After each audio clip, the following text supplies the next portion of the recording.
She signed away 2 years of her life to the most dangerous man in the city, and never once suspected he was the only person trying to keep her alive. If this story hits you the way it hit me when I first put it together, smash that like button right now and drop a comment telling me what city you're watching from. I want to see how far this story travels. Stay until the end. You won't regret it. The call came at 4:17 in the morning. Sloane Mercer had been awake anyway, sitting cross-legged on her apartment floor, surrounded by manila folders, cold coffee, and 3 months of financial records she'd been trying to make sense of since Tuesday. Her laptop screen threw blue light across her face. Outside, Harwick City was doing what it always did at that hour, grinding slowly through its own darkness, indifferent to anyone inside it. She saw her father's number and felt nothing dramatic, not at first. Nathan Mercer called her at odd hours sometimes. He was a man who slept badly and thought too much and occasionally needed to hear his daughter's voice to convince himself the world was still in reasonable order. She picked up. He didn't say hello. "Sloane." His voice came through cracked and dry, like something that had been running for a long time and finally stopped. "They arrested me tonight." She set down her pen. "They're saying I took money." He exhaled, and the sound of it, that single breath, told her more than the words did. "From Caldwell. $11 million over 4 years, wire transfers, shell accounts. They have documentation, Sloane. They have my signature." She was already on her feet. "Dad, I didn't take anything." He said it quietly, not with the heat of a man defending himself, but with the flat exhaustion of someone who understood that truth, at this particular moment, did not matter very much. "I've worked there 31 years. I've never taken a single cent that wasn't mine. But the paperwork says otherwise, and the paperwork is very convincing." Sloane pressed her hand flat against the wall. The plaster was cold. She focused on that, the cold, because it was something real. "Where are you?" "Precinct on Valmer Street. They're processing me." A pause. "Don't come yet. There's nothing to do tonight. I needed to tell you before you saw it on the news." She saw it on the news 40 minutes later anyway. Her phone began buzzing at 5 a.m. By 6, Nathan Mercer's name was already scrolling across 3 different financial news channels. His employee photo lifted from the Caldwell Engineering website and plastered next to dollar figures that looked obscene. Senior Financial Controller. 31 years. $11 million. The anchor used the word embezzlement twice in the first 30 seconds, and each time she said it, she smiled slightly, the way people do when they're delivering something they find vaguely exciting. Sloane sat in front of her television with her knees pulled to her chest and watched her father's life come apart on cable news. She had been an investigative journalist for 9 years. She had written stories that brought down a deputy mayor, exposed a hospital network that was quietly billing dead patients, and triggered a federal inquiry into a real estate developer who had been laundering money through 3 different nonprofits. She was not a person who panicked. She was a person who gathered information and moved methodically through it until she found the part that was wrong. She kept telling herself that as the days passed. She kept telling herself there was something to find, something solid she could put her hands on and use. But the evidence against Nathan Mercer was not the kind of evidence that fell apart under pressure. It was the kind that had been built by someone who understood how evidence worked. The wire transfers existed. The shell companies existed. The accounts existed. All of them bore documentation that linked, through a chain of carefully constructed steps, back to Nathan. His employee credentials had been used to initiate transfers. His access codes appeared on authorization logs. His name was on internal memos discussing the accounts in question, memos he claimed never to have written, memos that matched his formatting style and his signature with a precision that forensic handwriting experts were not able to definitively challenge. Caldwell Engineering's legal team moved swiftly. They terminated Nathan's employment within 48 hours of his arrest. They filed a civil suit alongside the criminal charges, demanding full restitution of the embezzled amount plus damages, a figure that climbed, with legal fees and interest calculations, to just under $14 million. Sloane's father did not have $14 million. Nathan Mercer had a modest house in the Clearfield district, a pension he'd spent 30 years building, a savings account with enough in it to cover 18 months of careful living, and a 2019 Buick with 60,000 miles on it. He was not a wealthy man. He had never wanted to be. He had spent his career keeping other people's numbers honest, and he had taken a salary commensurate with that work, and he had lived within it. Sloane hired the best attorney she could afford, and then a second one when the first one told her the case was difficult. The second one was more expensive and told her the case was very difficult. The criminal defense alone would cost more than she had in savings. The civil liability was a number she couldn't look at without her vision going slightly white at the edges. Nathan's house went first, as collateral against a loan from a private lending company his attorney connected him with when the banks declined. Then the pension was frozen as part of the civil proceedings. Then Sloane's savings went into legal fees, and then the second attorney told them that the trial date had been set for 4 months out, and that the prosecution's case was, in his careful professional opinion, extremely well constructed. She lay on the floor of her apartment that night and stared at the ceiling and tried to calculate a path forward. She could not find one. Every direction she looked, the numbers were wrong. The debt was accumulating faster than any realistic solution could address it. Her father was facing 15 to 20 years in federal prison. He was 63 years old. She thought, someone built this. Someone built this carefully and deliberately, and they built it so well that the truth is currently indistinguishable from the lie. She had spent 9 years learning how to find things people tried to hide. She had a source network, a reputation, and a particular ruthlessness when she was following a thread. She started pulling. She spent 3 weeks working the financial records, filing records requests, and calling every contact she had who understood corporate accounting structures. She found a former Caldwell accountant named Priya, who had left the company 18 months ago under circumstances she described as uncomfortable, and who agreed over coffee in a diner 2 neighborhoods from her current employer to look at some of the documentation Sloane had obtained. Priya went quiet for a long moment after going through the file. Then she said, "These transfer authorizations. The formatting is right, the credential chain is right, but the internal account routing codes, they're not the ones Caldwell was using in those periods." "You're sure?" "I worked those systems for 6 years. They switched routing code structures twice while I was there. These documents use a hybrid format that doesn't match either period cleanly. It's subtle.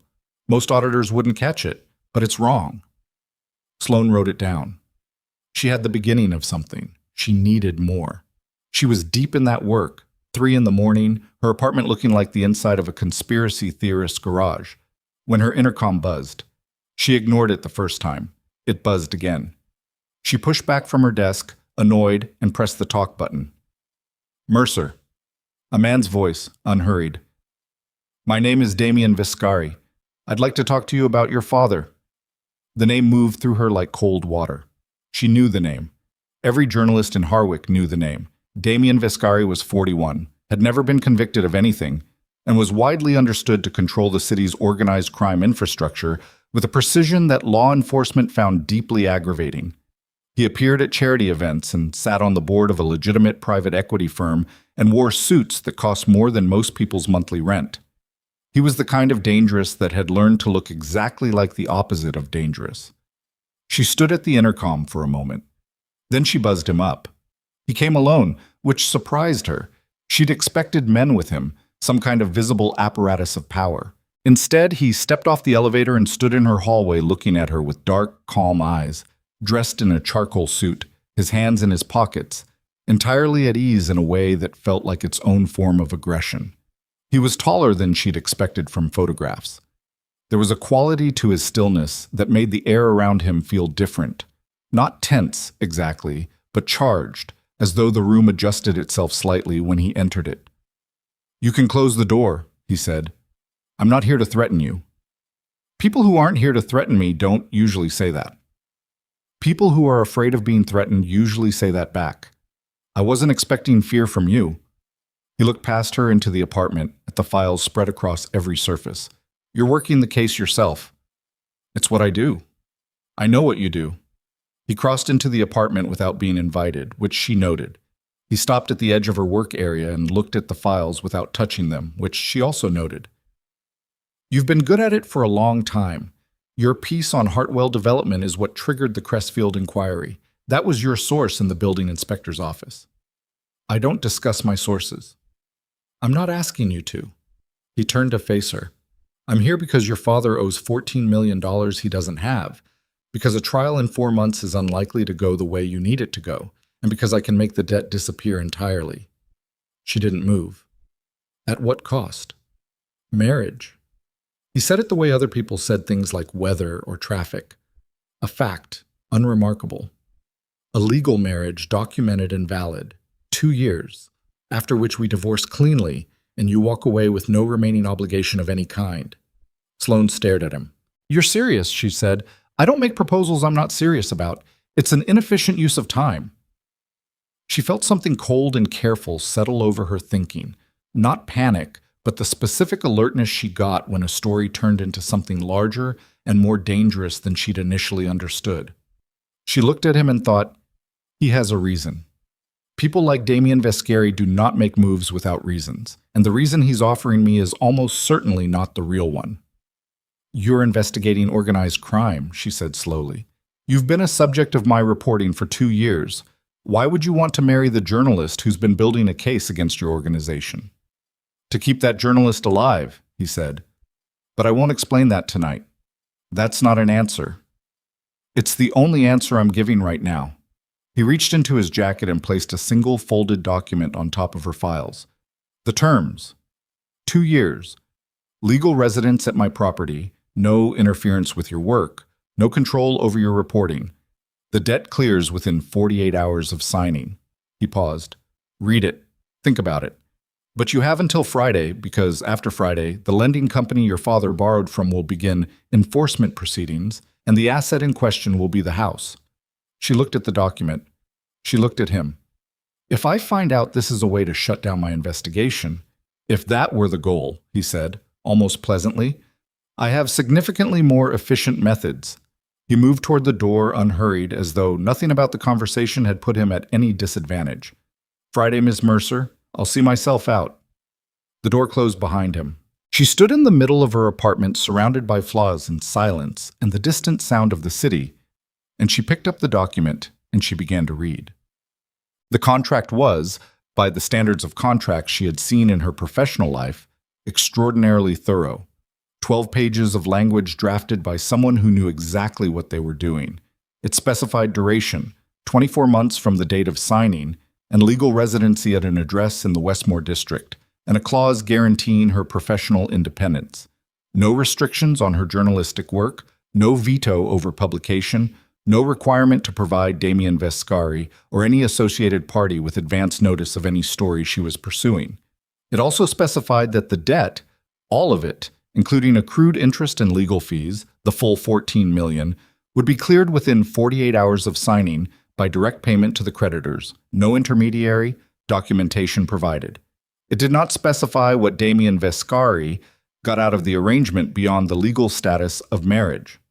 That absence was the thing she kept returning to. She called her attorney at 7 a.m. He went quiet for a long moment when she told him. "Sloane," he said finally. "I know. This is, I know." She pressed her fingers against her temple. "Is the contract itself legally sound?" A pause. "Send it to me." He called back at noon. "It's clean. Aggressively clean. Whoever drafted this is exceptionally good. The independence clause is ironclad. He can't touch your work. The duration is fixed. The dissolution terms are equitable." Another pause. "I don't know what he wants." "Neither do I. Sloane, this man, I know who he is." "Do you?" "Because knowing who Damien Vescari is in the abstract and having his name on your marriage certificate are 2 different levels of knowing." She didn't answer that. She drove to see her father the next morning. Nathan Mercer was staying in the apartment of an old colleague since losing the house, a 1-bedroom that smelled like old books and coffee, and when he opened the door, he looked like a man who had aged a decade in 3 weeks. The house of his face was still there, the structure of him, the quiet steadiness she had always associated with safety, but something behind the eyes had dimmed. She didn't tell him about Vescari. She sat with him for 2 hours and drank the coffee he made and listened to him talk about the case, about the attorney, about what he was going to do once it was over. He kept saying once it's over, with a faith that made her chest ache, because she was not sure he understood how close they were to a version of over that he wasn't going to walk out of. She drove home. She sat in her car in the parking garage for 15 minutes without moving.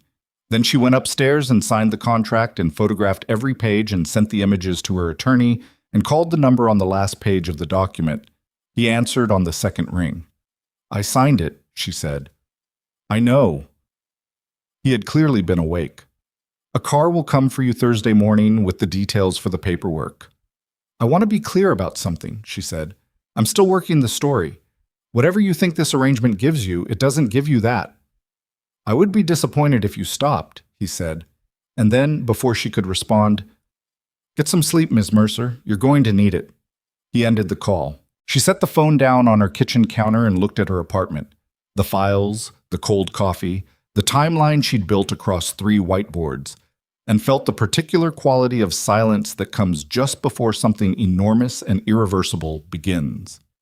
They were married on a Thursday morning in the office of a civil registrar on the 4th floor of the Harwick Municipal Building, with no guests and a city employee named Gerald as their witness. Damien Vescari signed his name with the same unhurried steadiness he seemed to bring to every action.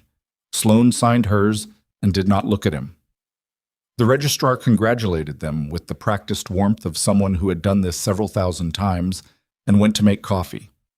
And for 40 seconds, Sloane and Damien Vescari stood alone in a government office and were, legally, married. "The confirmation of the debt clearance will come to your attorney by 5 p.m. today," Damien said. "Good. The car is outside.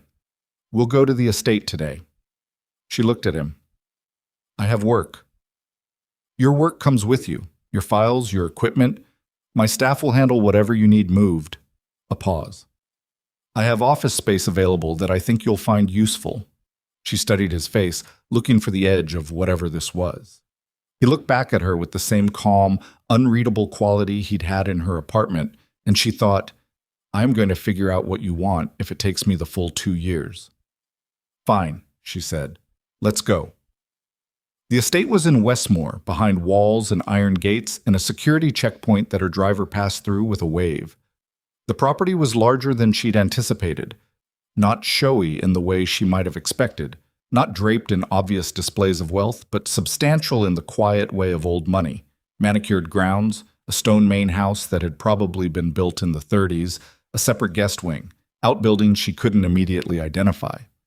Her rooms were on the 2nd floor of the main house. They were not his rooms. That was the first thing she checked, and the arrangement was exactly as the contract specified. Private quarters, separate entrance from the main corridor, full independence. She stood at the window and looked out at the grounds and reminded herself why she was here. The next morning, she went back to work. She was 3 weeks into life at the Vescari estate, still trying to establish the full scope of Caldwell Engineering's financial irregularities when it began. The first file appeared on her desk on a Monday morning, slipped under her office door sometime before dawn. No note, no identifying mark. Inside, copies of wire transfer documentation she hadn't been able to locate through official channels, with annotations in a precise, unfamiliar handwriting pointing to specific transaction codes. She sat with it for a long time. The annotations were correct. She'd checked them 3 different ways by noon. They aligned with what Priya had told her about the routing code discrepancies, and they went further, pointing toward a set of offshore receiving accounts she hadn't previously been able to identify. She didn't ask Damien about it. She filed the information and kept working. A week later, a second package arrived. Surveillance photographs this time. Images of 3 men she didn't recognize meeting outside a building she did. Caldwell Engineering's downtown offices, late at night, 2 weeks before Nathan's arrest. One of the men she later identified as a senior partner at the law firm, now prosecuting her father's case. She pinned it to her board. She sat back and looked at it and thought, someone is feeding me this. Someone in this house is feeding me this, and they have access to information that should not be accessible, and they are choosing to give it to me without acknowledging that they're doing it. She didn't confront him. Not yet. She was a journalist. She knew the value of watching and waiting, but she began in small ways to watch. She noticed that Damien Vescari moved through his own estate differently at night. That the wing she'd initially been told was storage was actually occupied, but lights on past midnight, the sound of voices she couldn't make out. That he received visitors who arrived through the service entrance and never appeared in the main house. That he looked at her work sometimes, when he thought she wasn't paying attention, with an expression she couldn't categorize. Not surveillance, exactly. Something closer to concern. It was on a rain-heavy Thursday night, 4 weeks in, while Damien was away from the property, that Sloane did the thing she'd been building toward since the first file appeared on her desk. She went into his study. She wasn't proud of it. She'd argued with herself for 2 days about the ethics and concluded that she was, in some sense, inside a story, and that the story required her to know what was in that room. She picked the lock on the inner office door. She'd learned how to do that 12 years ago from a source who'd thought it was funny to teach a journalist to pick locks, and she'd been quietly grateful ever since. The study was orderly in a way that felt deliberate. Dark wood, bookshelves, a desk clear of personal clutter. She didn't touch the desk. She moved along the bookshelves, looking for what felt wrong. She found it behind a section of books that swung outward on a hinge. Not a secret door exactly, more a concealed recess built into the wall, about 3 feet wide and floor to ceiling. Inside, a filing system, meticulously organized, decades of documents in labeled folders. She scanned the labels in the dim light from her phone, and stopped. One folder was labeled Mercer N. Caldwell Engineering Frame. Her hand moved to it before her mind fully processed what she was doing. She pulled the folder and opened it, and stood in the cold dark of a man she'd married 3 weeks ago, reading documentation of her father's framing that was more complete, more precise, and more damning than anything she had managed to build in 3 months of working the story herself. But it wasn't the folder about her father that stopped her breathing. It was the one behind it, slightly thicker, labeled Mercer C. Cause of death. C. Catherine Mercer, her mother, who had died in a car accident 22 years ago when Sloane was 11 years old, whose death had been ruled accidental by police who investigated for 6 days and closed the case. Sloane Mercer stood in Damien Vescari's hidden vault, in the house of the man she'd married to save her father, and opened a folder about her mother's murder, and understood for the first time that she had not stumbled into Damien Vescari's world by accident. She had been inside it for 22 years without knowing. Her hands were shaking. She became aware of that distantly, the way you become aware of your own heartbeat when something startles you badly enough. She pressed her back against the cold wall of the recess and breathed, just breathed, and looked at the folder in her hands and thought, what did you know? What did you know, and when did you know it, and what in the name of everything am I doing inside this house? The sound of tires on the gravel outside reached her through the study window. Damien Vescari was home.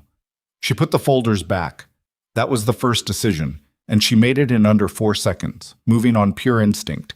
The same instinct that had kept her out of trouble in parking garages at 2 in the morning and in rooms with people who wanted her to stop asking questions. She replaced the folders exactly as she'd found them, closed the recess, pushed the books back into alignment, and was out of the study and in the hallway with the door locked behind her before she heard the front entrance open downstairs. She walked to her room. She did not run. Running made noise and left impressions in carpet and communicated panic to anyone paying attention, and Damien Vescari struck her as a man who was always paying attention. She sat on the edge of her bed in the dark and pressed her palms flat against her thighs and worked on her breathing.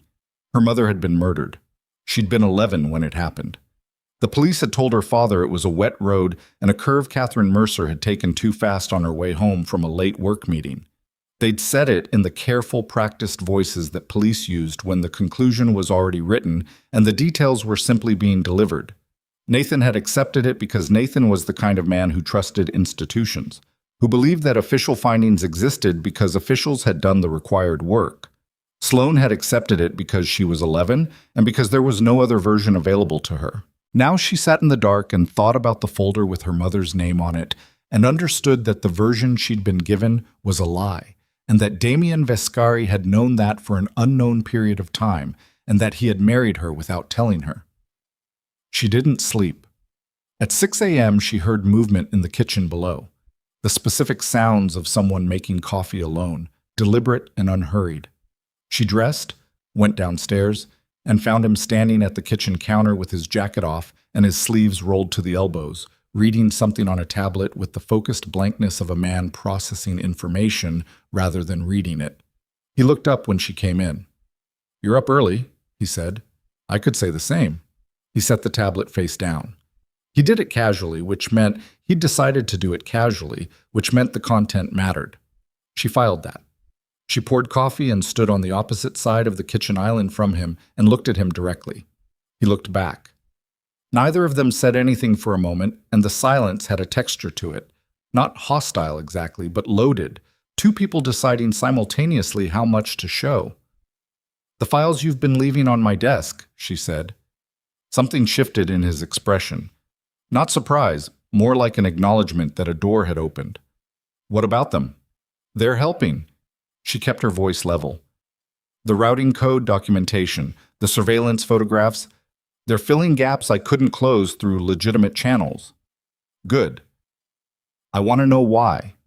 He picked up his coffee. "Because your father was framed, and the framing needs to be dismantled, and you're the best positioned person to do that." "That's not a complete answer." "No," he agreed. "It's not." She set her cup down. "Damien." His name felt strange in her mouth. She hadn't used it directly before, had been careful about that, keeping a certain formal distance. She saw him register it. "My father's case is connected to something larger. I know that much. The offshore accounts, the law firm involvement. This isn't about $11 million. $11 million is almost insultingly small for the level of infrastructure that went into building this frame. So what is this actually about?" He was quiet for a moment. Not the quiet of someone buying time, the quiet of someone deciding on the precise edge of truth they were willing to cross. "The Meridian Circle," he said. She'd heard the name. It surfaced occasionally in financial crime reporting, in the footnotes of international money laundering investigations, in the kind of background briefings that intelligence-adjacent sources gave you when they wanted to explain why a particular investigation had stalled. A global investment syndicate, allegedly. Suspected of operating through a network of shell companies, political contributions, and bribed judicial appointments across 14 countries, unproven, largely theoretical as far as any published reporting was concerned. "Your father discovered something in Caldwell's accounts," Damien said. "Something he probably didn't understand the significance of. An irregularity in a set of transactions that connected, if you followed them carefully enough, to Meridian's financial infrastructure in this country. He flagged it internally because that's what he does, what he's always done, and someone inside Caldwell is Meridian adjacent enough to have reported that upward. And they framed him to remove him," she said, "and to ensure that whatever he found stayed buried. A discredited embezzler's word about financial irregularities carries no weight in court."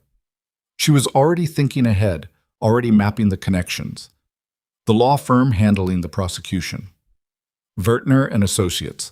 3 of their senior partners have received contributions, routed through various vehicles, from Meridian-connected funds over the past decade. They're not employees, they're assets. She looked at him. He said this the way you said things you knew comprehensively and had known for a long time. "How long have you been tracking them?" she said. He picked up his coffee again. 13 years. "Why?" He said nothing. He looked at her with those dark, still eyes and said nothing, and she understood that this was the line, that whatever was on the other side of that question was something he wasn't going to give her in a kitchen at 6 in the morning. "Okay," she said. "Not yet." "Not yet," he confirmed. She picked up her coffee and went back upstairs to work, and she spent the entire morning pulling at the thread of Vertner and Associates, and by early afternoon she had found the first solid connection. A contribution trail routed through a philanthropic foundation that traced back, through 4 shell layers, to an investment vehicle registered in the Cayman Islands that appeared in 2 separate international financial crime databases flagged for Meridian-linked activity. It was real. It was documented. It was the kind of thing you could take to a federal prosecutor if you had enough of it. She worked until her eyes ached, and she did not think about the folder with her mother's name on it, because if she started thinking about it, she would not be able to stop. The problem arrived on day 38 in the form of a man named Garrett Lyle, Lyle was a senior reporter at the Harwick Chronicle, older than Sloane by about 15 years, with a reputation for financial crime coverage that predated hers and a professional contempt for her that he made no effort to conceal. They had crossed paths on 3 different stories over the years, twice competing for the same source.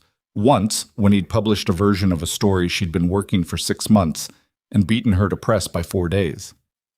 He showed up at the estate's front gate on a Tuesday afternoon and asked for her by name. She came down to the gate rather than letting him in, which felt right.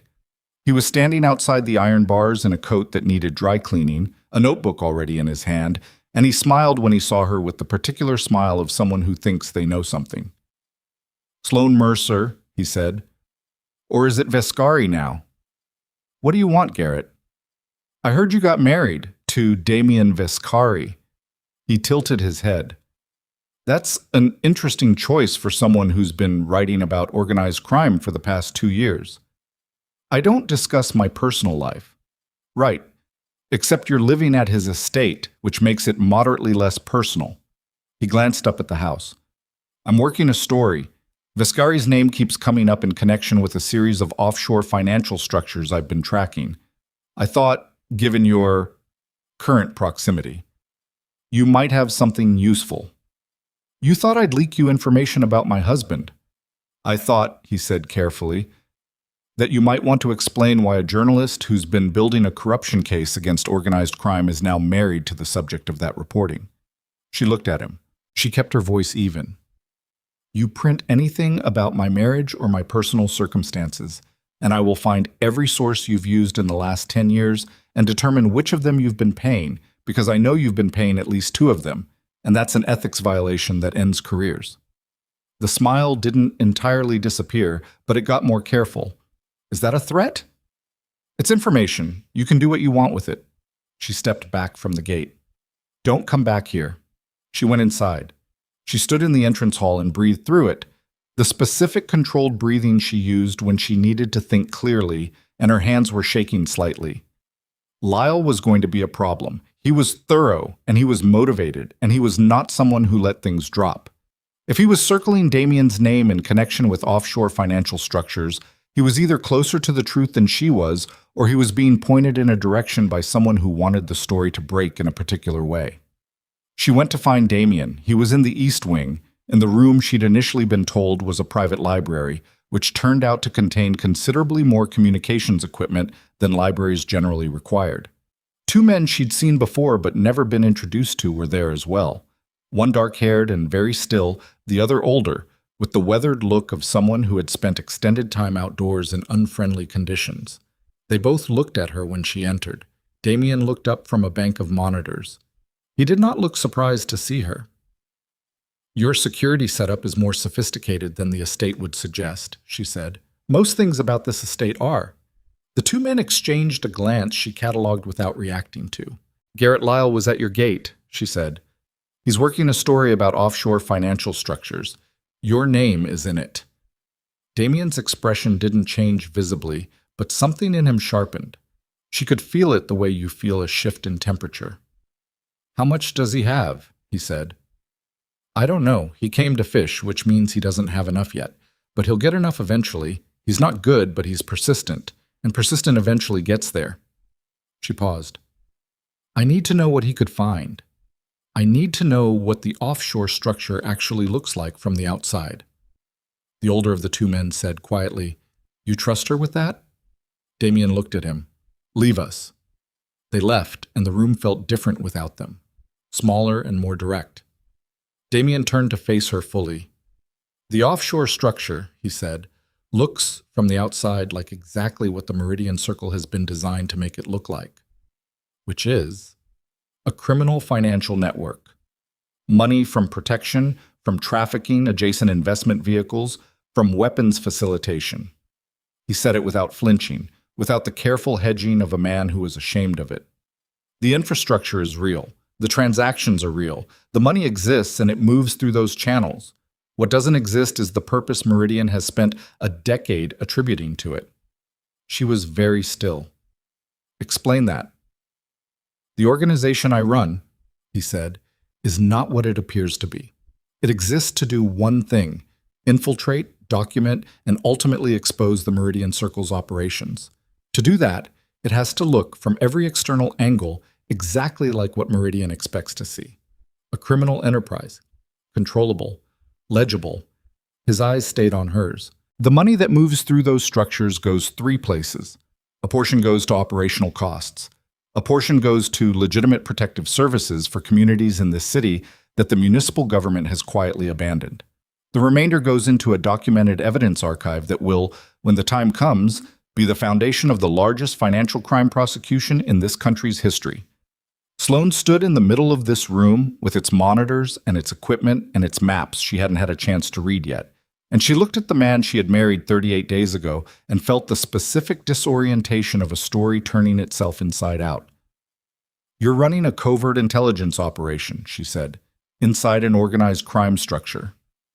"Yes, without government authorization." Government authorization isn't available when the government bodies you'd approach have been compromised by the organization you're investigating. She sat down. Not dramatically. Her legs just made the decision for her, and she sat in the nearest chair and looked at the floor for a moment. 13 years, she said. "Yes." "What happened 13 years ago?" He didn't answer immediately. She looked up at him. His face was doing something she hadn't seen it do before. Not breaking exactly, but showing the effort of staying still, the effort that implied something underneath that wasn't still at all. "My parents were murdered," he said. "They were economists, academic primarily, but they did consultation work for international financial regulatory bodies. They uncovered evidence of Meridian's operation in the course of that work. They brought it to a federal contact they trusted." A pause. "That contact was Meridian-owned. They were dead within 6 weeks. The official ruling was a home invasion." The air in the room felt very close. "How old were you?" she said. 28. She did the math without meaning to. The same year her mother had been killed was... Her mind stopped.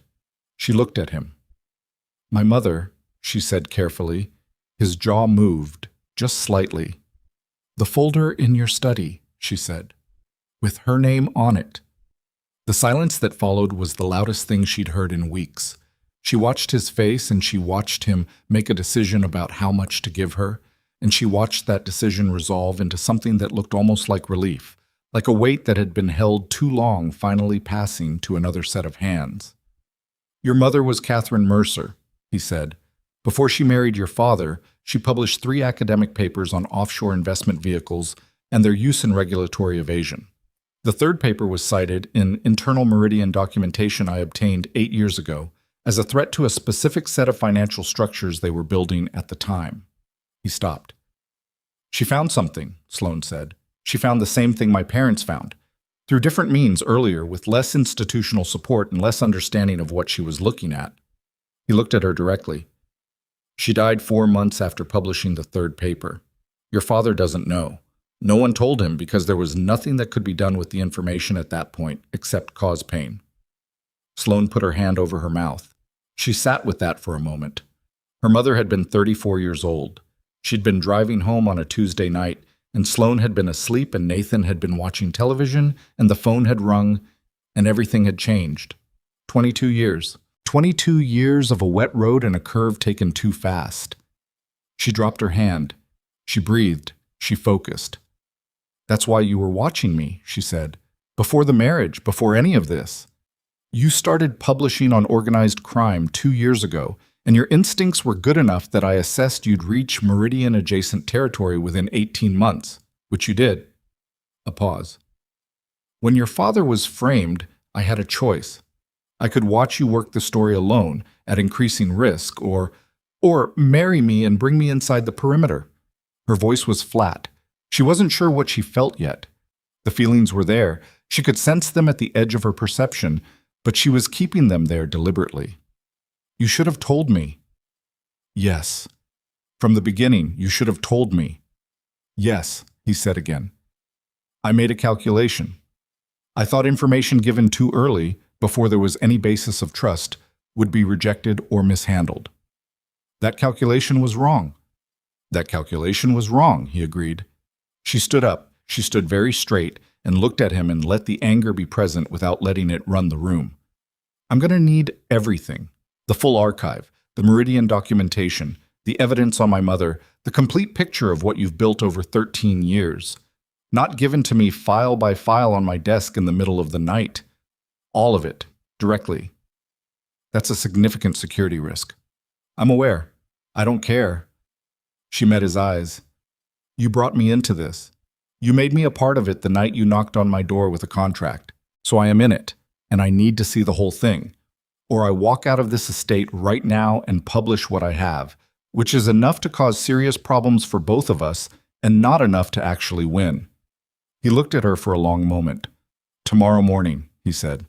I'll show you everything. She nodded once and walked out of the room and went upstairs and sat on her bed and finally, privately, let herself feel the full weight of what she now knew about her mother, about Damien, about the 22 years of a lie she had lived inside without knowing it was a lie.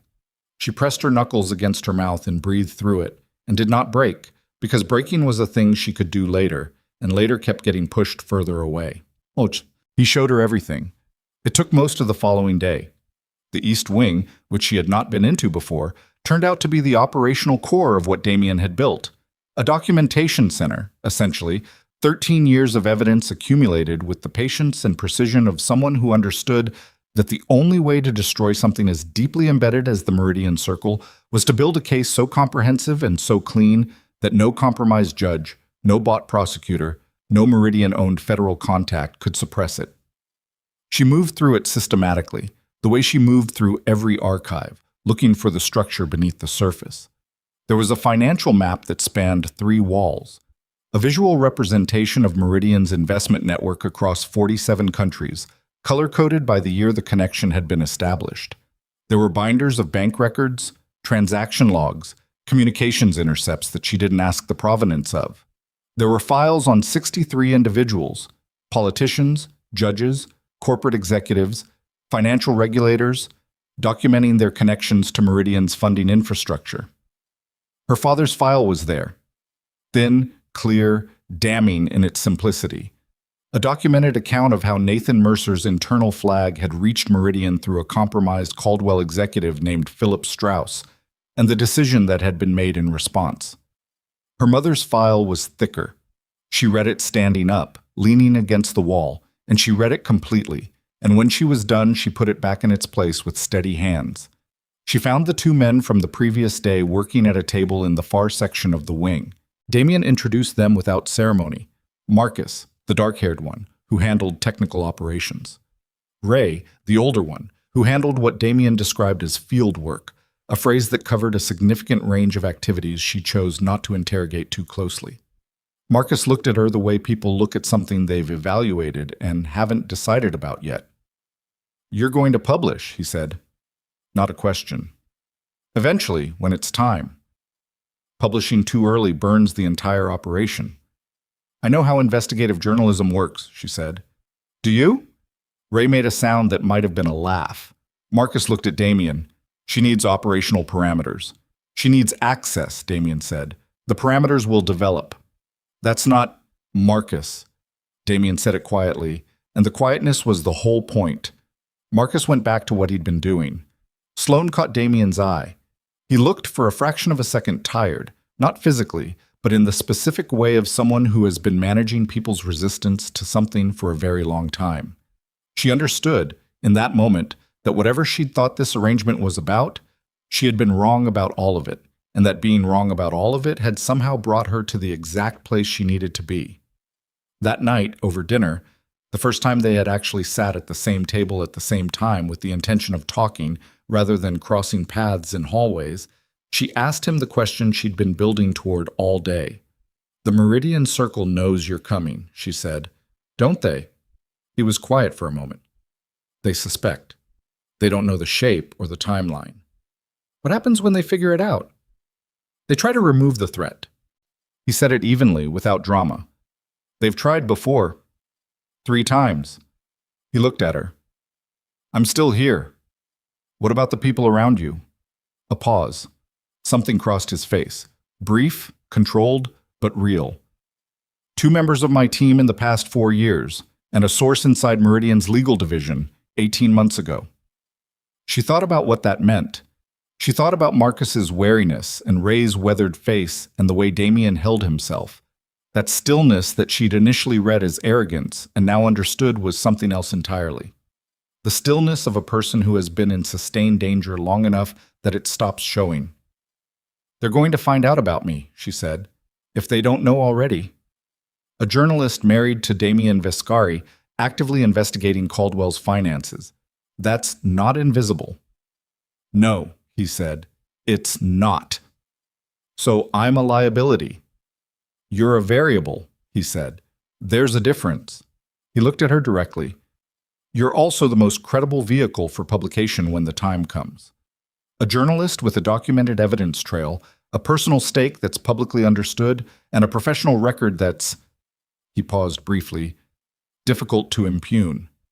That matters." She sat with that. "You planned that too." "I considered it as a factor." She felt the edge of something, not quite anger, not quite respect, some complicated territory between them. "I want to be clear about something. I'm not a vehicle. I'm not an asset in your operation. I'm a person who lost her mother to these people and whose father is facing prison because of them. And I'm going to do what I do for those reasons, not because I'm a useful piece in your plan." He looked at her for a long moment. "I know," he said, and it came out differently than she'd expected, quieter, without the calculation she'd come to anticipate from him. "I know that." She believed him. She wasn't entirely sure she wanted to. 3 days later, Garrett Lyle published. It wasn't the story she'd feared. It was something more targeted and in some ways more dangerous. Not an expose of Vescari's operation, but a profile of Sloane herself, framed as a conflict of interest examination. The investigative journalist who had married the organized crime figure she was supposedly investigating. Lyle had sources inside the Chronicle's legal department and the municipal court records office. He had their marriage date, the civil registrar's documentation, and 2 unnamed sources who described the marriage as sudden and unexplained. The story was careful. It didn't accuse. It implied, and it did so with the professional efficiency of someone who understood that implication, properly constructed, was more durable than accusation. By noon, 3 other outlets had picked it up. By 2 p.m., Sloane's editor at the Independent Courier, the paper where she'd published most of her major work for the past 5 years, called to tell her he was suspending her active assignments pending an ethics review. She sat at her desk and read that email 3 times. Damien came to find her. She wasn't sure how he knew, but he came, and he stood in the doorway of her office with his hands in his pockets and waited. "This was them," she said. "Not Lyle. Lyle's a tool. Someone fed him enough to make this story work." "Yes. They're trying to discredit me before I can publish. They're trying to ensure that when you do publish, no reputable outlet will carry it." He said it without softening. "It's an effective strategy." She looked at him. "I need the source inside Caldwell, the one who can confirm Philip Strauss's connection to Meridian, on record." "But that source is not currently—" "I know it's not currently safe. I don't care." She stood up. "Everything changes when I can't publish. The whole point of my being in this is that I can publish. If they've killed my credibility before we're ready, we have nothing. So I need the source, and I need enough corroborating documentation to stand without any outlets backing if it comes to that." "Where would you publish?" "My own platform, my own name, raw, direct, with the full documentation attached." She held his eyes. "It will be messier than institutional publication, but it will be unignorable." He considered her for a moment. Then he said, "The source's name is Ellen Voss. She's Caldwell's former head of internal audit. She left the company 14 months ago and has been living quietly in Dunmore County." He paused. "She's afraid." "I'll handle afraid," Sloane said. "I know you will." Something in his voice, not admiration exactly, but a quality of recognition, the sound of one person seeing another person clearly. "Take Marcus with you." "I don't need—" "They know who you are now. Take Marcus." She looked at him. She thought about the 3 attempts on his life. She thought about the source who had died 18 months ago. "Fine," she said. She was already reaching for her coat when her phone rang. Unfamiliar number, Harwick area code. She answered. A woman's voice, low and urgent. Miss Mercer. My name is Ellen Voss. I've been watching the news today.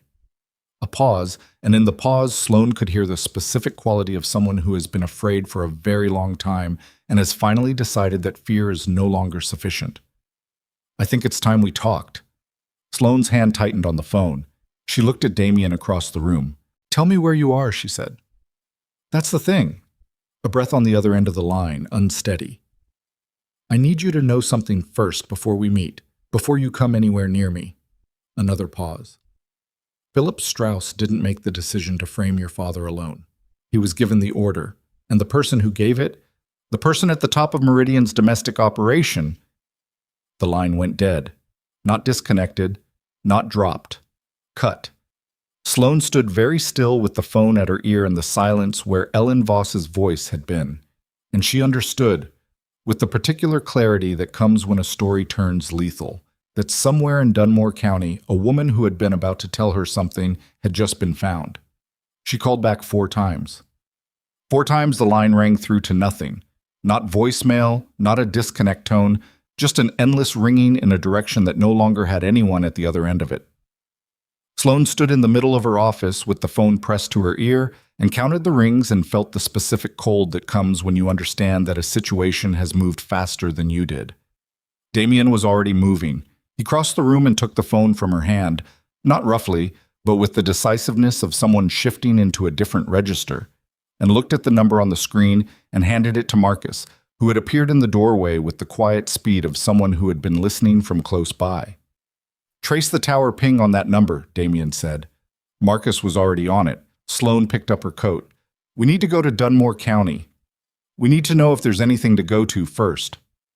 She was cut off mid-sentence. Someone found her. Or she panicked and ended the call herself. Sloane looked at him. You don't believe that? He didn't answer, which was its own answer. Marcus came back in 11 minutes with a location, a cell tower in the eastern edge of Dunmore County, a rural area, and a cross-reference against property records that turned up a rental address under a name that wasn't Ellen Voss but connected to a credit account that was. Damien looked at Sloane. Ray drives, he said. We leave in 5 minutes. They were on the highway in 4. The drive to Dunmore County took an hour and 40 minutes. Sloane sat in the back with Damien and neither of them spoke much. The landscape outside shifted from city density to industrial outskirts to the particular emptiness of rural highways in winter. Bare trees, gray fields, the occasional light from a farmhouse set far back from the road. Ray drove with the focused quiet of someone who had made this kind of drive before under worse conditions. Sloane stared out the window and ran through what Ellen Voss had said. Philip Strauss didn't make the decision alone. He was given the order. And the person at the top of Meridian's domestic operation, and then nothing. Cut. She thought about the shape of what had been coming. The sentence had been building toward a name. Voss had been on the edge of giving her a name, and someone had stopped her before she could. That meant the name was known. That meant someone was monitoring Voss's communications, or monitoring Sloane's, which was a different and more immediate problem. She said, Someone is listening to my calls. Damien nodded once. We've been operating on that assumption since this morning. Since Lyle published. Since before that. The story Lyle ran required inside information. Someone gave him the marriage documentation and the timeline. That means someone has been tracking this household. A pause. We're going to need to change communication protocols when we get back. What about the calls I made from here, to my attorney, to sources? Assume they're compromised. She thought about that, about the conversation she'd had, the sources she'd contacted, the thread she'd been pulling on. The potential damage spread out in her mind like water across a flat surface, finding every crack. My source at the Federal Financial Crimes Unit. I spoke to her last week. I know. We'll need to reach her through a different channel and warn her. You know, she said flatly, you were monitoring my calls too. The silence that followed had a different weight than the ones before it. Not monitoring, he said carefully. Flagging, automated pattern recognition on outgoing calls. It's a security measure for the entire estate network, not, you were listening to my calls. She kept her voice level through an effort she was aware of, while telling me my professional independence was guaranteed. Flagging is not listening. The content was not reviewed unless a security threshold was, Damien. She said his name with a precision that stopped him. We can have this conversation properly when we're not in a car driving toward a woman who may already be dead. But we will have it. Yes, he said, we will. Ray's eyes moved briefly to the rearview mirror and then back to the road. They reached the address at 9:30. It was a small house at the end of a dirt road, set in a stand of bare-limbed trees, a rental property that had been chosen for exactly the qualities it possessed: isolated, unobtrusive, easy to leave in a hurry. The lights were on inside. That was either good or bad. Sloane couldn't determine which. Ray stopped the car 50 yards from the house. He and Damien exchanged a look. Stay here, Damien said to Sloane. No. Sloane, if she's alive, she'll be frightened. A woman alone in that house, 2 men she doesn't know. She'll run, or she'll lock herself in and not open the door. She held his eyes. She called me. She knows my name. Let me go first. Another exchange between Damien and Ray that she refused to acknowledge. 20 feet behind you, Damien said. Don't argue. She walked to the house alone. The dirt road crunched under her feet in the cold, and the trees moved slightly in the wind, and the light in the windows stayed steady.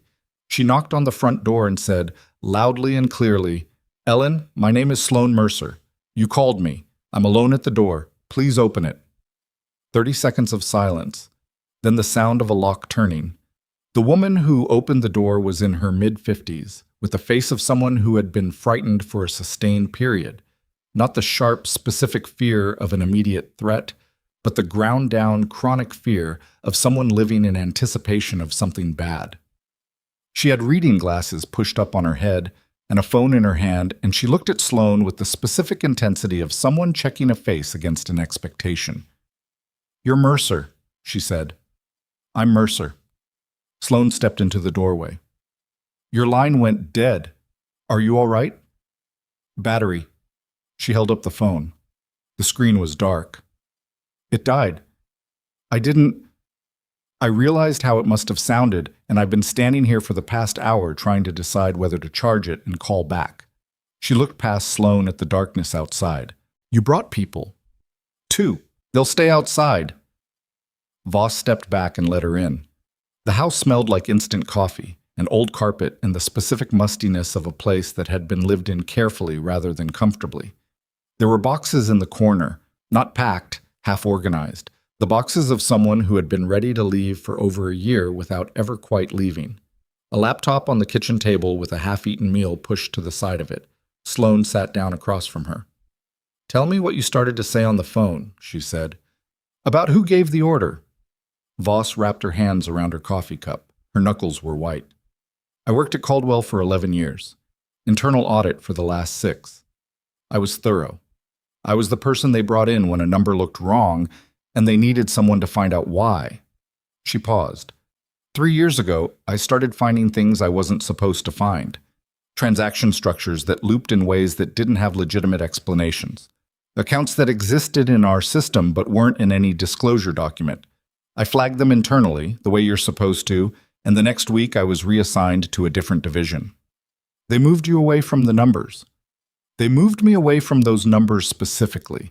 The accounts I'd flagged, they disappeared from the system within 48 hours of my report. Cleaned. I have copies of what I found, which is why I left copies in 3 different places before I left the company, because I understood by then what kind of people I was dealing with. Philip Strauss, Sloane said. Voss nodded. Strauss was the conduit. He was Caldwell's CFO, and he was the person who received the report about your father's internal flag, and he was the person who escalated it upward. A pause. But Strauss didn't have the authority to order a frame of that complexity.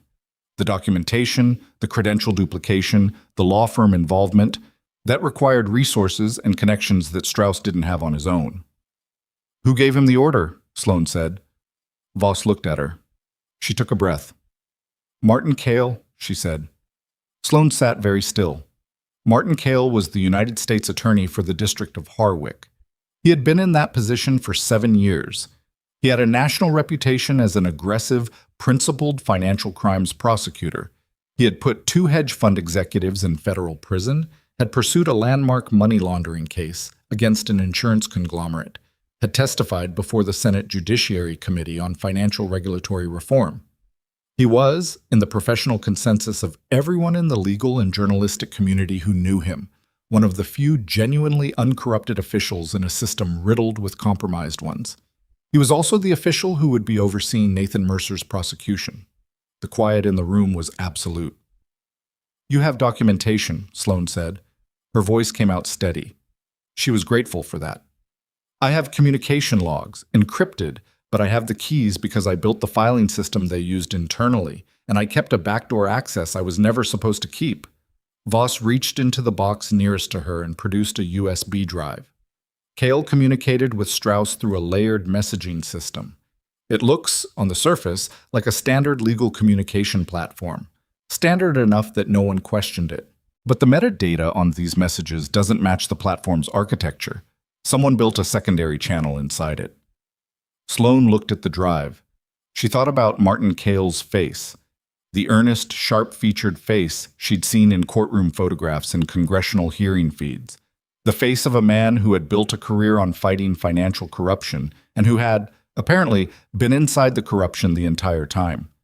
She thought about her father, about the trial in 4 months, with Martin Cale's office running the prosecution, about Nathan Mercer standing in a federal courtroom in front of a case built by the man who had ordered the frame.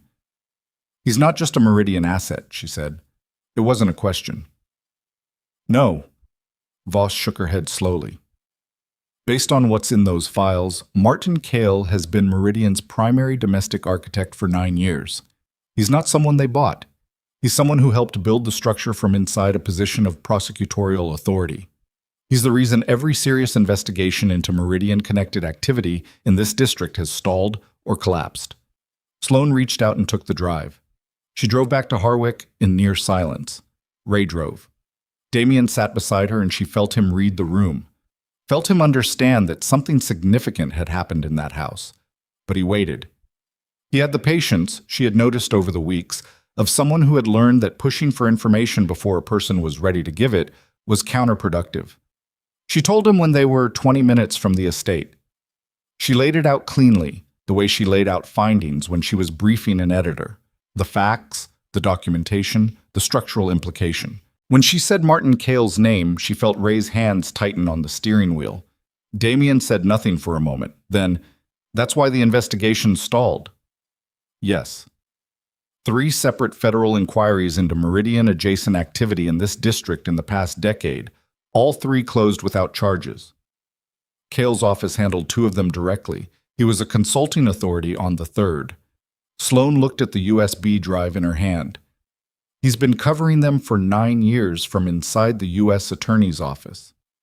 And in 4 months, he's going to put your father in prison using a case he ordered built." She pressed her thumbnail into her palm, hard enough to feel it. "Yes. If we move on this now, before we have enough to make it stick completely, Cale suppresses it, and Ellen Voss disappears and we lose everything." She turned to look at him in the dark of the car. "But if we wait, the trial proceeds, and my father goes to prison under a charge ordered by the man who should be in prison himself." The math of it was impossible. Every calculation came up short. Damien looked at her and she could see him working through the same math and reaching the same conclusion, and something in his face, that controlled, unreadable surface, showed a crack. Small, brief, but there. "We accelerate," he said. "We stop waiting for the complete case and we move toward a viable prosecution package faster than we planned." "How fast?" "Weeks, not months." She nodded. "Then we need to work." They worked. The next 10 days were the most concentrated work of Sloane's professional life. She barely slept. She ate whatever was put in front of her. The estate's East Wing became a war room in the truest sense. Damien's 13-year archive merged with Voss's documentation and the financial trail Sloane had been building, and the 3 of them, plus Marcus and Ray, and a woman named Delphine, who appeared on day 3 and turned out to be the technical architect of Damien's entire surveillance network, built the case from the ground up. Delphine was in her 40s and spoke in short, declarative sentences, and had a talent for finding the connective tissue between financial records that made a chain of evidence out of what looked like isolated data points. She and Sloane moved through the Meridian financial structure with a systematic ferocity that left Marcus visibly impressed and visibly reluctant to be visibly impressed. Sloane called her attorney from a clean phone Marcus provided and told him to prepare for a significant development. She called her editor from the same clean phone and had a 40-minute conversation that began with him telling her the ethics review was ongoing and ended with him agreeing in careful language that if she brought him what she was describing, publication procedures could be expedited. She rebuilt her source network through clean channels, recontacting the people she needed and establishing new protocols. She worked 18-hour days and fell asleep at her desk twice and woke up both times to find a blanket placed over her shoulders that had not been there before. She didn't acknowledge the blanket. He didn't mention it. Something was changing between them in the pressure of those days. Not dramatically, not in the way of things that announced themselves, but in the small, persistent ways of proximity and shared purpose. She noticed that she had stopped bracing slightly when he came into a room. She noticed that he had started telling her things without waiting for her to ask. Operational details, security updates, context about Meridian's structure that he'd previously provided only in response to specific questions. She noticed that when he was tired, which was more visible now that they were both exhausted, he had a quality of directness that was different from his usual controlled precision, less managed, more actual. She filed all of it away and kept working. On the 11th day, Marcus intercepted a communication. He brought it to them both without his usual studied neutrality. Brought it with something in his face that was close to urgency, which on Marcus's face was the equivalent of alarm on anyone else's. It was a message fragment, pulled from a monitored channel, 47 words long. Sloane read it. She read it again. The message was addressed to an internal Meridian identifier they had previously been unable to attach to a real-world individual.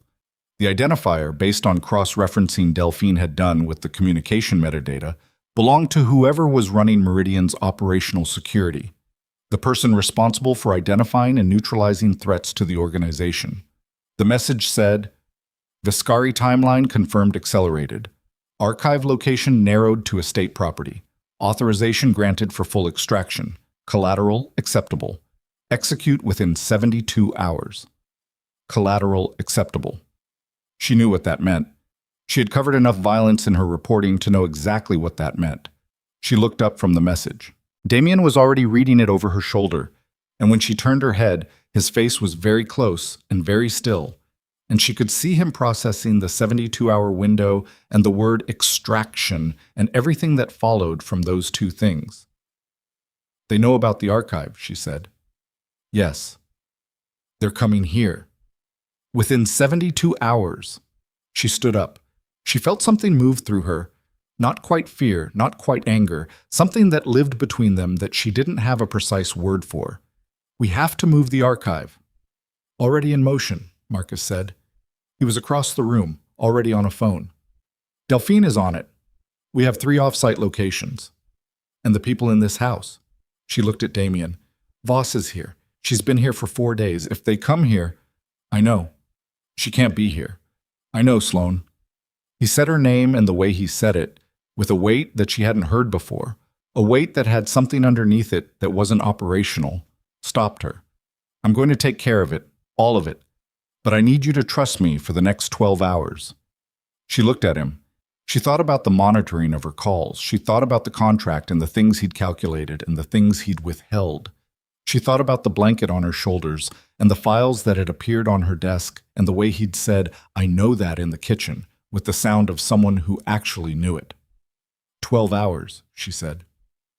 He nodded once and turned to Marcus and began issuing instructions with a speed and specificity that told her he had been running contingency scenarios for exactly this eventuality, because of course he had, because planning for the worst was the operating condition of his entire life. She went to find Voss. Ellen Voss was in the small room off the east wing that she'd been using, sitting on the edge of the bed with her laptop open and she looked up when Sloane came in and read Sloane's face before Sloane said anything. "How long do we have?" Voss said. 72 hours. Probably less. Voss closed the laptop. She had that ground-down quality again, the chronic fear face, but underneath it, something resolute. The face of someone who had been running for 14 months and had possibly reached the point where running felt worse than standing still. "I'm not going to another safe house," Voss said. "Ellen, I've been in 4 safe houses in 14 months. I've lost everything I owned twice when they found me. I'm done running." She met Sloane's eyes. "I want to testify. Whatever you're building, I want to be part of it. On record, on camera, in a courtroom if that's what it takes." Sloane was quiet for a moment. "That's not a small thing to decide." "I've been deciding it for 14 months. I've been talking myself out of it for 14 months because I was scared. But they're coming here regardless." A pause. "They're going to keep coming regardless, so I want it to mean something." Sloane looked at her. She thought about her mother, who had published a paper that meant something and had died for it before anyone knew what it had found. She thought about what it meant to have evidence and not be able to use it. She thought about her father's face in that one-bedroom apartment, saying once it's over with a faith she hadn't been able to share. "Okay," she said, "then we do this together." Ich. She went back to the main room and she told Damien what Voss had decided, and she watched him process it, the added variable, the additional security consideration, the operational complication, and then, very briefly, she watched him nod. "Then we need to be ready before they get here," he said. "Yes." "Which means we have 72 hours to complete a case we plan to build over the next 3 weeks." "Yes." He looked at her across the room. The war room, with its walls of evidence and its years of accumulated truth, hummed quietly around them. "Then we don't sleep," he said. They didn't. It was on the 40th hour, when Sloane was cross-referencing the Kale communication logs against the federal case records for the 3 stalled Meridian investigations, that she found it. Not the thing she'd been looking for. Something else. Something that sat in the data like a splinter, small and sharp and wrong. A name. In the metadata of the communication system Voss had documented, a name that appeared as a secondary recipient on 4 specific messages between Kale and the Meridian operational identifier. A name that shouldn't have been there, that had no role in any of the structures she'd mapped, that belonged to a person she knew and had trusted with specific pieces of this investigation. Her source at the Federal Financial Crimes Unit, the woman she'd called last week from the estate. The conversation that Damien had told her to assume was compromised.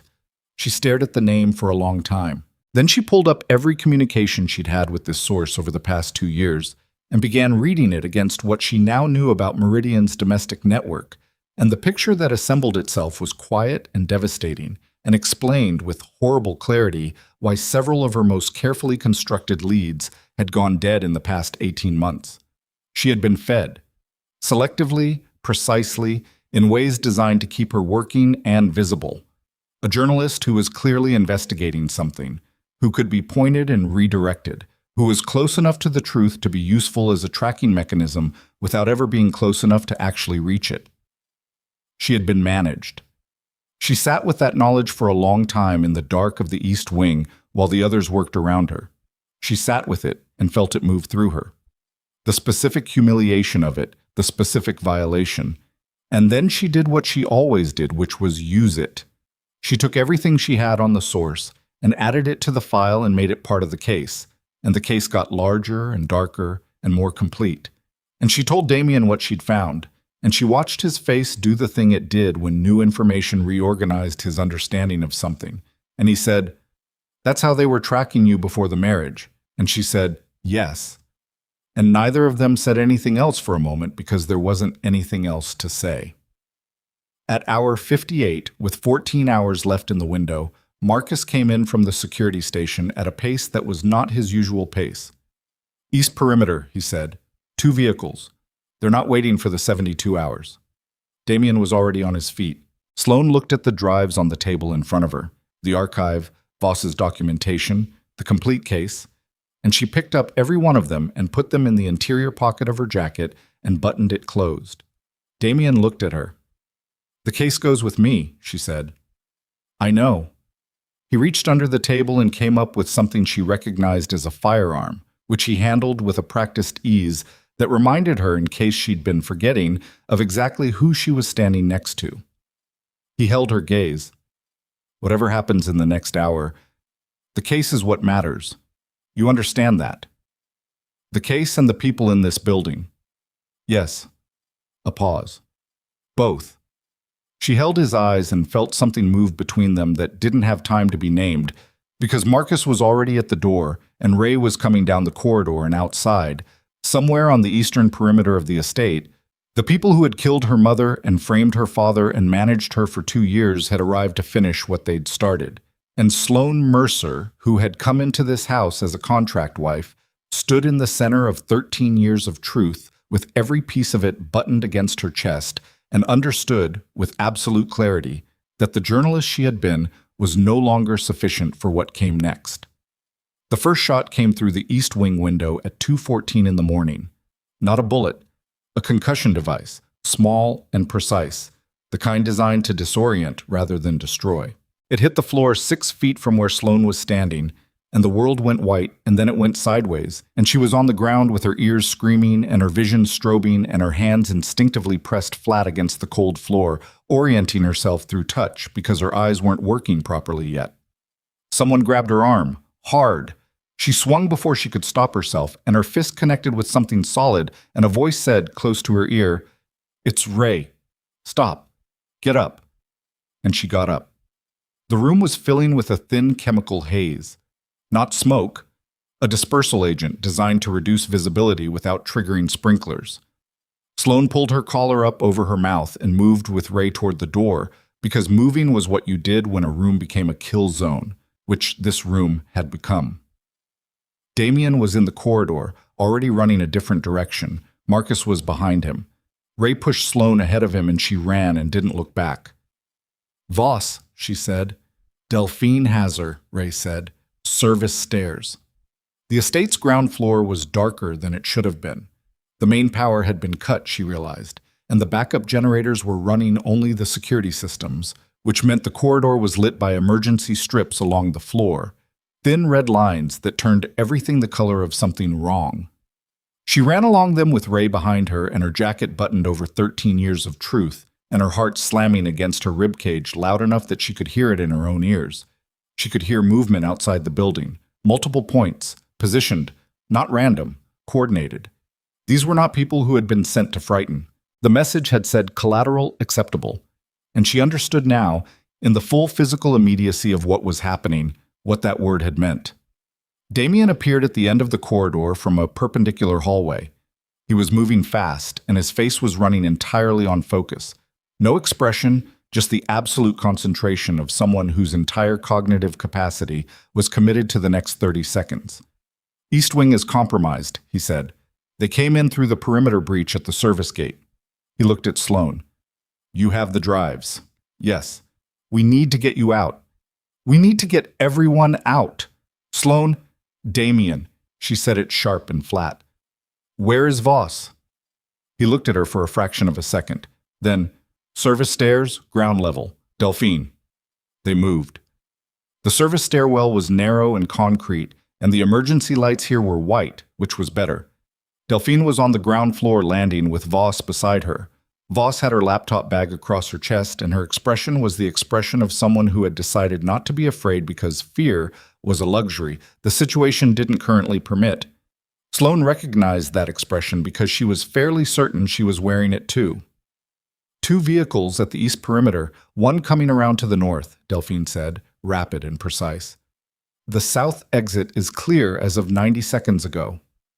"As of 90 seconds ago," Ray said. "It's what I have." Damien looked at the group. 5 people.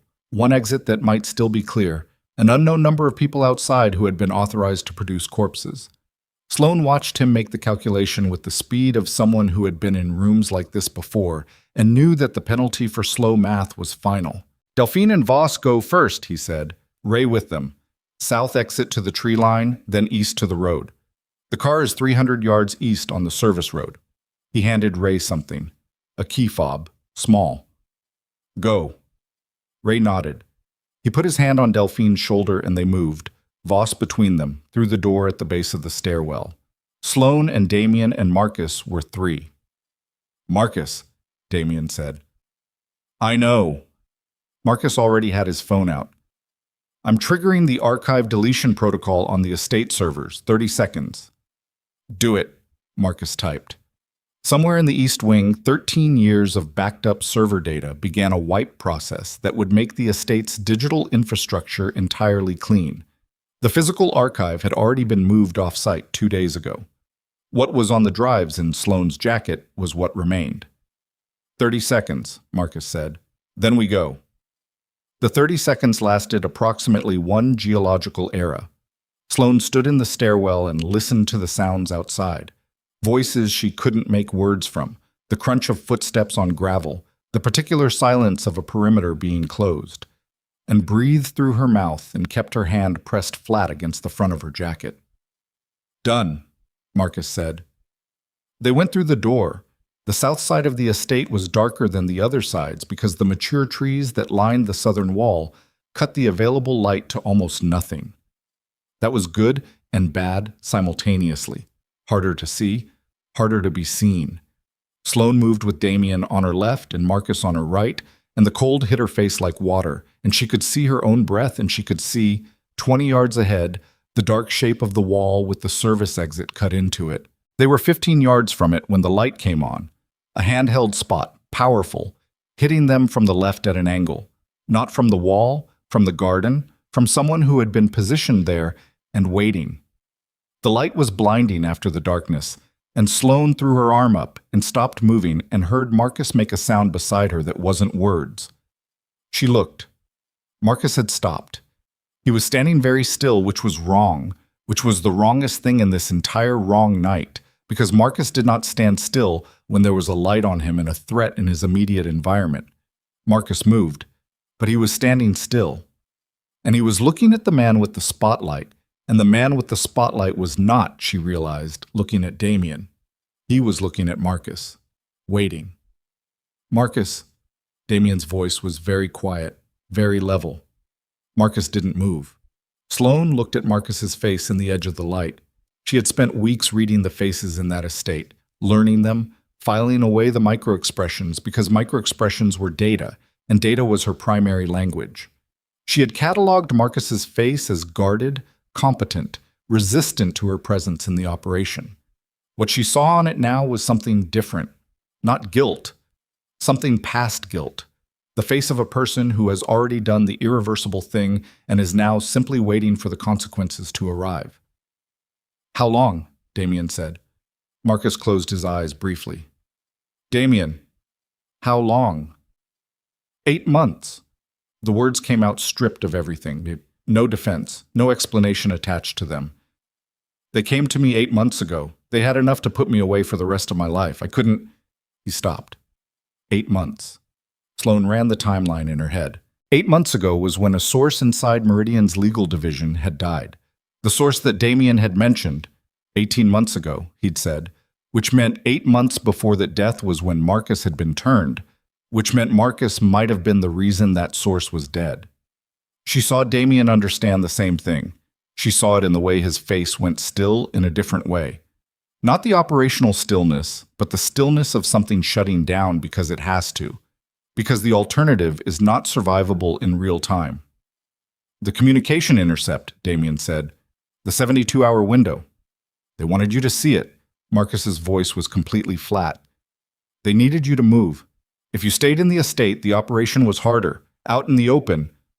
We were easier." Marcus said nothing.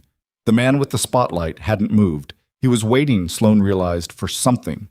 A signal, a specific moment. She looked at Damien. She looked at the service exit in the wall, 15 yards ahead. She looked at Marcus. She ran. Not away. Toward the spotlight, hard and fast and at an angle. The way she'd learned to move in the single self-defense course she'd taken after a source had grabbed her in a parking structure 4 years ago. She hit the man holding the spotlight at shoulder height, and the light went wide, and the 3 of them, Sloane, the man, the spotlight, went down in a pile in the frost-hardened grass, and the man was larger than her by a significant margin, but she had surprise, and she used it the way you use the only advantage you have, completely and without restraint. She got her elbow into his face once. He got his hand on her jacket. She heard the seam on the left side give slightly, and the drive shifted in the interior pocket, and she thought, with cold clarity, if this jacket opens, you lose everything. And she drove her knee into the man's midsection and felt him lose air, and she was up and moving before he could recover. She hit the service exit door at full speed. It opened. She went through. The darkness outside the wall was total. She ran along the wall toward the east, her hand out touching the rough stone to maintain orientation, and she heard footsteps behind her. 2 sets, she thought. And she didn't slow down to determine whose they were. She hit the tree line and went into it and stopped behind the widest trunk she could find, and pressed herself against it and put her hand over her mouth to quiet her breathing and listened. Damien's voice, 20 feet to her left, low. Here. She moved toward it. He was behind a stand of trees with his shoulder against a trunk and his hand pressed to his left side, and she couldn't see in the dark, but the way he was standing told her something had happened. How bad? She said. It's manageable. That's not an answer. It's manageable, he repeated with the particular stubbornness of someone who has decided that the wound is not the most important current problem. Did you get through the gate? Yes, Marcus? A silence. He didn't come through, Damien said. She processed that. She didn't have space to process it fully, so she filed it behind everything else and kept moving. They found the service road by following the tree line east for 4 minutes that felt like 40. The car was where Ray had said it would be, a dark sedan, engine off, and when Sloane knocked on the rear window, Ray lowered it and looked at her and then at Damien, and his expression registered the left side, and he said something short and profane. Voss and Delphine were already inside. Ray drove. Damien sat in the back between Sloane and the door, and she reached into the equipment bag that Delphine had packed for exactly this contingency and found the medical supplies and pressed a folded bandage against his left side and held it there with both hands, and he put his hand over hers to maintain the pressure, and neither of them said anything for the next several miles. She could feel his pulse through the pressure she was applying. Steady, fast, but steady. She kept her hands where they were and looked out the windshield at the dark highway and thought about what Marcus had said. 8 months. They'd been operating with a hole in the operation for 8 months, and everything they'd done in that time had been visible to Meridian, which meant the case had been visible, which meant Martin Cale had known, which meant the trial. The trial date, she said. Ray glanced in the mirror. What about it? If Cale knows what we have, if Meridian's operational security has been receiving Marcus's information for 8 months, Cale knows we're building a case. He'll move to accelerate the trial, get the verdict before we can publish. Damien's hand tightened slightly over hers. How long do we need? To publish what we have right now, tonight, in a way that makes the trial impossible to continue. The documentation is complete enough. It's not everything. It's not the complete Meridian case. But it's Cale. It's the frame. It's the connection. It's enough to create reasonable doubt on every charge. And it's enough to trigger a federal investigation of the prosecution itself.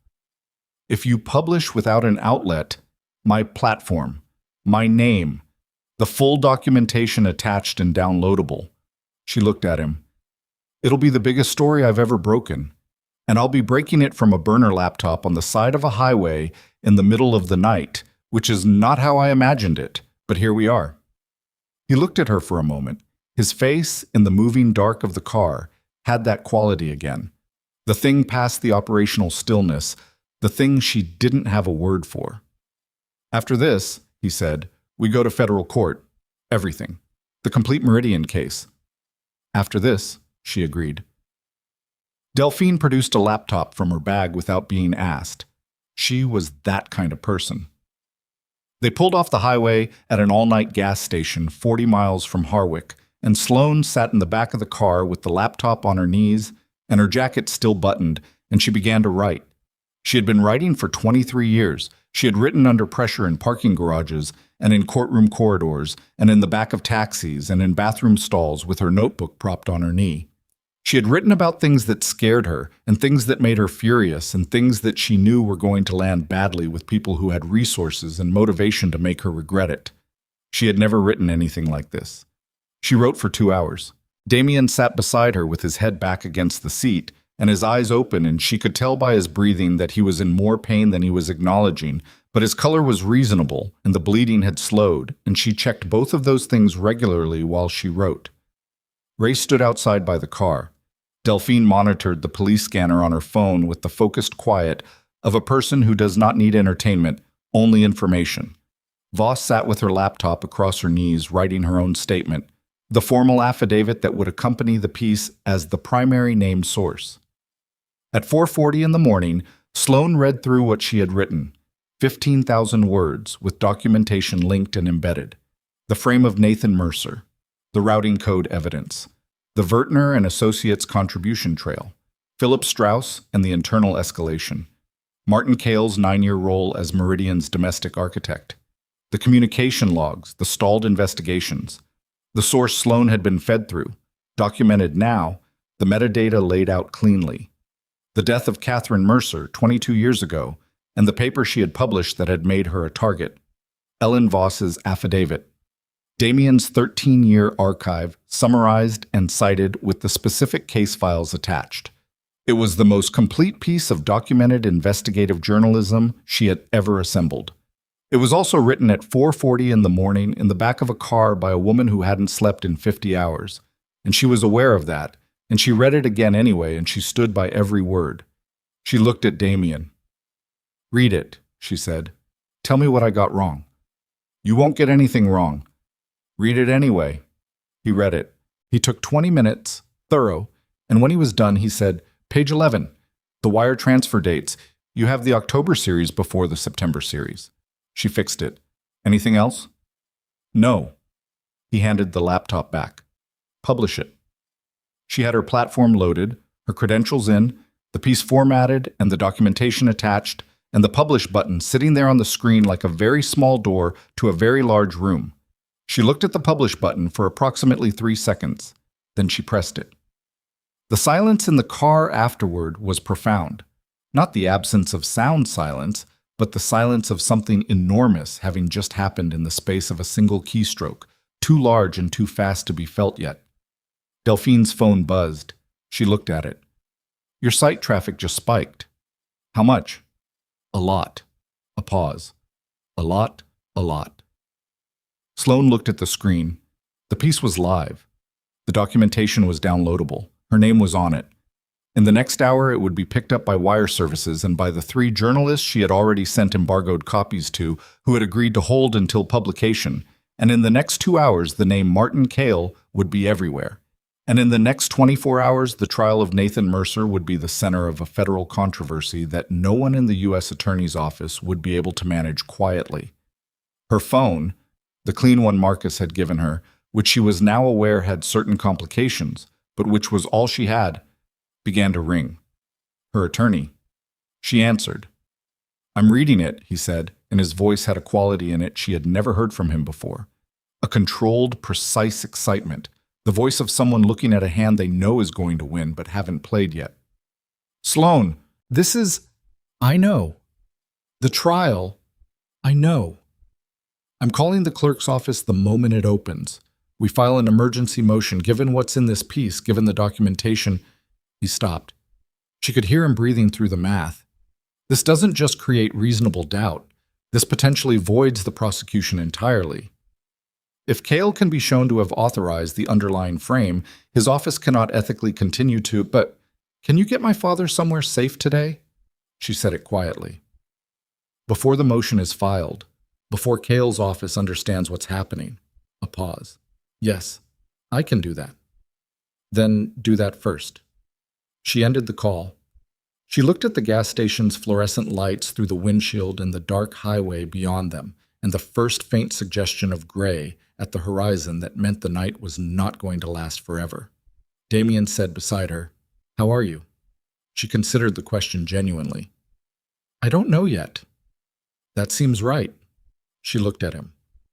He looked back at her, and in his face, Worn and pale from blood loss and a night that had taken things from him that couldn't be given back, she saw the person who had knocked on her door 8 months ago with a contract and a calculation, and she saw the person who had put a blanket on her shoulders at 3 in the morning without making a point of it, and she saw the person who had said she would be disappointed if you stopped, and she understood that she had been wrong about all of it and right about all of it simultaneously, which was not a clean thing to understand but was true.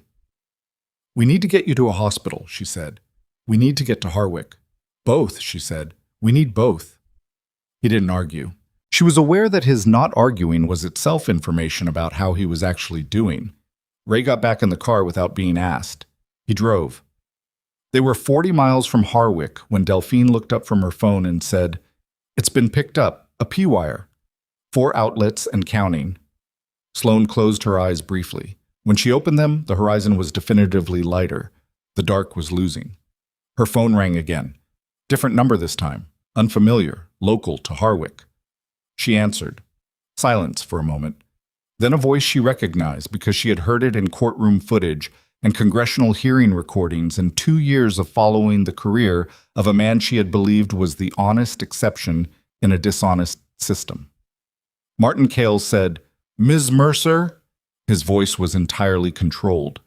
The voice of a man who had spent 9 years operating at the intersection of law and organized crime without ever losing his composure in a professional context. The voice of a man who was reading what she had written and understanding exactly how much trouble he was in and had decided, characteristically, to go directly at the problem. "Mr. Cale," she said. She kept her voice as level as his. "You've made a significant allegation," he said, "with documentation that you understand will be challenged. I want you to understand something before this goes further." "I'm listening." "There are people in the structure you've described," he said, "who are considerably more dangerous than I am. People who, unlike me, have no interest in legal process or public narrative. You've identified them in your piece. You've named accounts and individuals and operational structures." A pause. Brief, precise. "You've also named yourself and your location to anyone who knows how to read a metadata trail, Ms. Mercer." She felt it move through her, cold, specific. "Is that a threat?" she said. "It's information," he said. "You know the difference." And the line went dead, and the car was quiet. And outside the window, the highway was lightening, and Harwick was 40 miles away. And somewhere in the structure she had just publicly dismantled, someone was reading her piece and deciding what came next. And Sloane Mercer sat in the back of a car with her jacket buttoned over everything that mattered and understood that publishing had not been the end of anything. Ray drove faster after the call ended. Nobody told him to. He simply understood, the way people who have spent years in dangerous situations develop the ability to understand that the arithmetic had changed. Sloane didn't tell him about Cale's words. She didn't need to. She could see in the set of his shoulders that he had heard enough of it through the thin air of the car's interior to know that 40 miles was a distance that needed to become smaller immediately. Damien had heard all of it. She could feel him processing it beside her. The stillness again. But a different quality of stillness now. Not operational, but reckoning. Working through the implications of a man like Cale making a call like that to a woman like her at 5 in the morning. The call was not a threat in the legal sense. It was something more precise than a threat. It was a man telling her that the piece she had just published had disturbed something that did not like being disturbed, and that she had done it with her name and her face and her digital trail attached. "Metadata," she said. "Delphine is already on it," Damien said. "Delphine?" Without looking up from her phone. "The publication timestamp is clean. The IP traces through 4 relays. It'll take them time." A pause. "Not unlimited time." "How much time?" "Enough to get to Harwick. Maybe enough to do what you need to do there." Sloane looked at the road ahead. The gray at the horizon had grown into something that might become dawn, weak and cold and non-committal. She thought about what she needed to do in Harwick. She laid it out in her mind the way she laid out a story. Beginning, sequence, end. Her attorney had to file the emergency motion. That required a federal courthouse, which opened at 8 a.m. The motion required the documentation from the piece plus the full affidavit package, which Voss had completed on the drive, and which now sat on Delphine's laptop, formatted and signed with a digital signature that her attorney had the verification key for. Nathan Mercer needed to be moved to somewhere that Cale's office could not reach him informally before the motion was filed. Her attorney was handling that, but it depended on him having enough time before Cale's people understood what was happening and why it mattered. And then there was Cale himself, not the legal mechanism of what she'd published, but the physical reality of a man who had operated with impunity for 9 years, and who had just had his entire apparatus publicly named and documented, and was currently deciding, somewhere in Harwick, what his options were. She thought about what Cale's options actually were, and she thought about them with the cold analytical precision she used when a story had turned dangerous, and she arrived at a conclusion she didn't share with the car.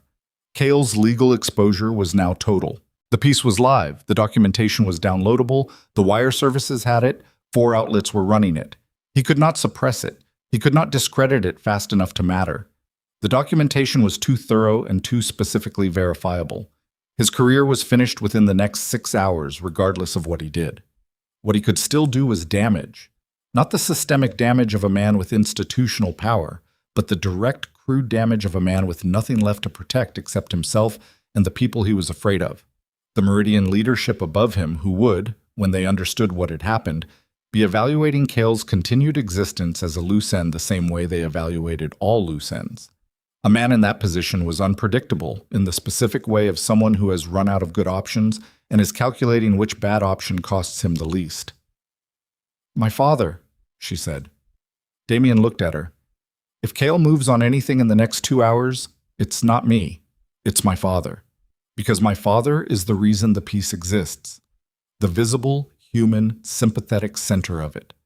If Nathan Mercer is harmed or disappears before the motion is filed, the piece becomes a story about a journalist whose father mysteriously suffered while she was making allegations against a federal prosecutor." She met Damien's eyes. "It muddies everything. It makes it about grief and agenda instead of evidence. Your attorney, my attorney is one person. He can move my father, but he can't protect him." She looked at the road. "I need someone at wherever Nathan is right now." Damien pulled out his own phone. Not the clean one, his personal phone, which meant he was making a call through channels that were not clean and did not care. He dialed, and someone answered on the second ring, and he said, quietly and precisely, "I need 2 people at the Clearfield district. Address is..." He looked at Sloane. She gave him the address of Nathan's colleague's apartment. He repeated it. He said, "Now, quiet. Nobody sees them." He ended the call. "Who did you just send?" she said. "People who are good at being present without being visible." She thought about asking more and decided the details were not what mattered right now.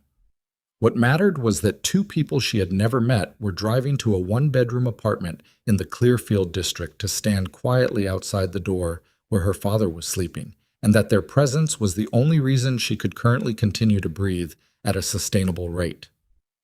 "Thank you," she said. He looked at her.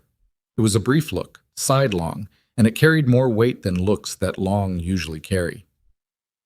They reached the edge of Harwick at 6:20 a.m. Ray navigated through the outer streets without being told where to go, which meant he knew the city the way someone knows a place they've moved through professionally for a long time. He took them to a building in the Fenwick district, not the estate, which was no longer safe, but a property that Sloane had not previously known existed. A narrow 4-story building on a commercial street that looked like an unremarkable office from the outside, and turned out to contain, on its 3rd floor, a clean apartment that had clearly been maintained as exactly this kind of contingency. Damien sat down when they got inside, and the sitting down was not voluntary in the way sitting down usually was. Ray saw it and went to find what the apartment's medical kit contained. Delphine set up her laptop on the kitchen table and continued working. Voss sat in the corner with her own laptop and her expression of resolved exhaustion. Sloane stood in the kitchen and called her attorney. He answered on the first ring. He had clearly not slept either. "Your father is at my office," he said immediately. "He's been here since 5:30. He's confused and he's frightened, but he's here." She put her hand flat against the kitchen counter. "Good. Good. Sloane, the story is, I've been reading responses for the past 2 hours. This is..." He stopped and reorganized. The Federal Financial Crimes Division is already making noise. I have a contact there who sent me a message 40 minutes ago asking if I can confirm the documentation is authentic. Tell him yes, and give him the download link. Already did. A pause. The clerk's office opens in 90 minutes. I'll be there the moment it does. I'll be there too. Silence. Is that? I'll be there. She looked across the apartment at Damien, who had his eyes closed while Ray cleaned the wound on his left side with the focused efficiency of someone who had done this before. I have the primary documentation physically on me. If you need to present it in court rather than a digital copy, I'm your chain of custody. Her attorney was quiet for a moment. All right. Another pause. Sloane, your mother. She waited. The section about Catherine Mercer. I've already had 2 calls this morning from journalists who want to pursue that angle separately. The 22-year cover-up, the academic work. He said it carefully. How do you want to handle that? She looked at the window. The city was out there in the early gray, moving into a morning that didn't know yet what it was going to contain. Somewhere in the Clearfield district, her father was sitting in her attorney's office, confused and frightened and not yet understanding that the thing he had accepted as truth for 22 years, a wet road, a curve taken too fast, was a lie that had been told by people who were now named in a federal investigation. I'll call them back, she said, after the motion is filed. She ended the call. She went to the bathroom and washed her face with cold water and looked at herself in the small mirror above the sink.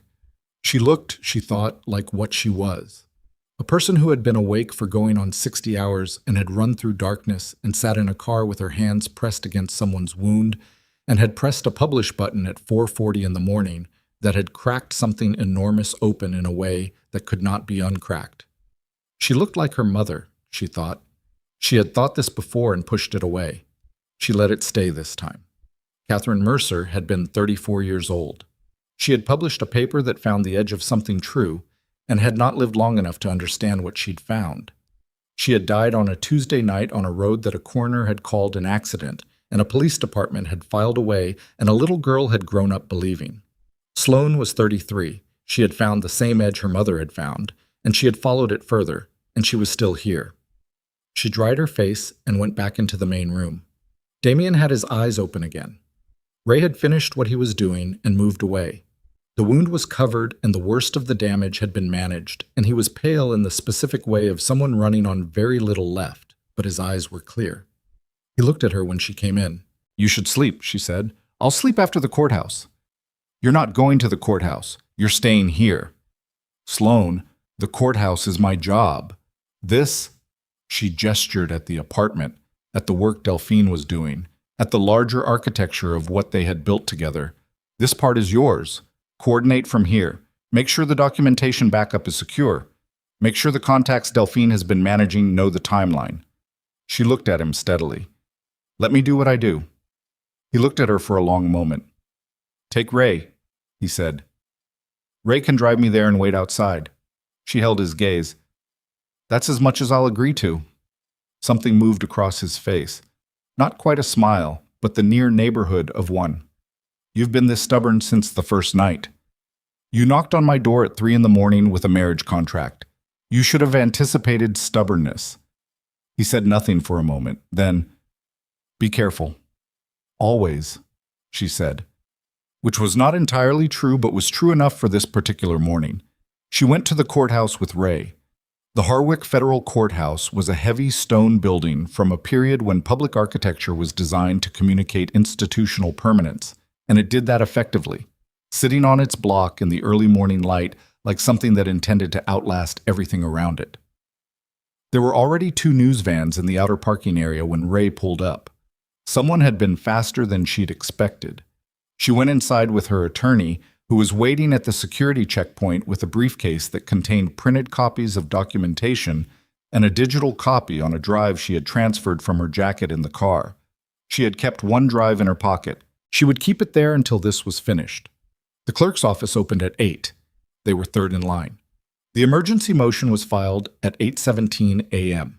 It was 47 pages long, and it asked for 3 things: an immediate stay of the criminal proceedings against Nathan Mercer, a judicial review of the prosecution's evidentiary foundation, and a referral to the Federal Inspector General's office for an independent investigation of the U.S. Attorney's potential involvement in the underlying frame. The documentation attached ran to several hundred pages, with the key exhibits flagged and tabbed. The clerk accepted the filing without visible reaction because clerks were trained to accept filings without visible reaction, and Sloane stood on the marble floor of the clerk's office and watched the document become part of the federal record and felt something release slightly in her chest that had been held tight for so long she had forgotten it was there. Her attorney had already been on his phone twice before they reached the elevator. The second call, the one he made while they were descending to the ground floor, was from a number he clearly recognized and clearly had not expected. He listened for 30 seconds. He said, "I understand." He ended the call and looked at Sloane. "That was the Inspector General's office," he said. "They opened an inquiry into Martin Cale at 7:45 this morning." 7:45. 25 minutes before the motion was even filed. The piece had been enough on its own.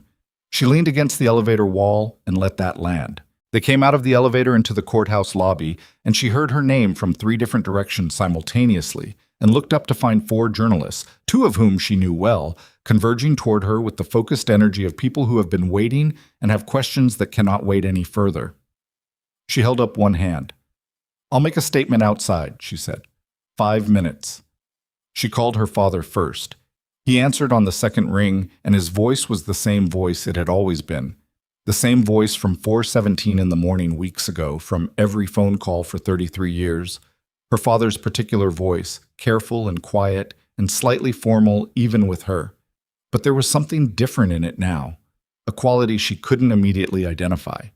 She realized, after a moment, that it was disbelief.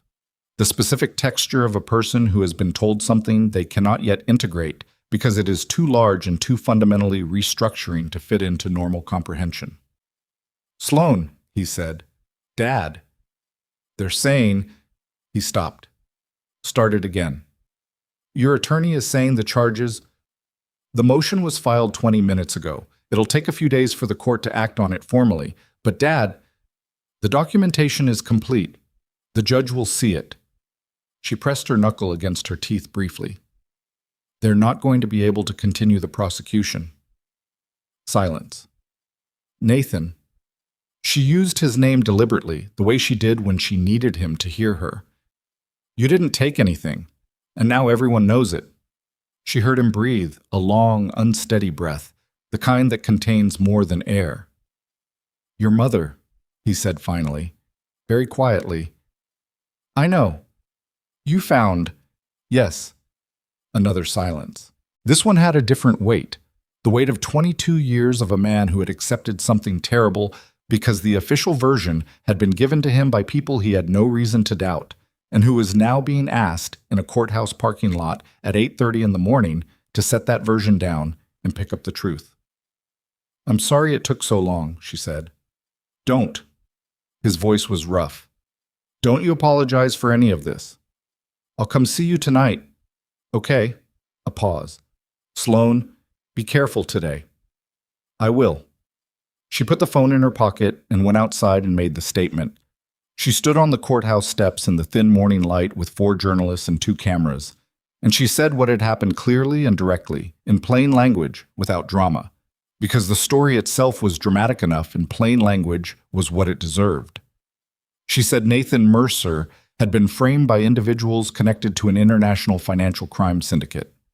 She said the prosecution of that case had been directed by a U.S. attorney who was a primary domestic operative for that syndicate. She said the evidence for both claims was documented, verifiable, and had been filed with the federal court as of 8:17 that morning. She answered 4 questions. She did not answer the 5th, which was about Damien Viscari, because that was not the story she was telling on courthouse steps at 8:30 in the morning.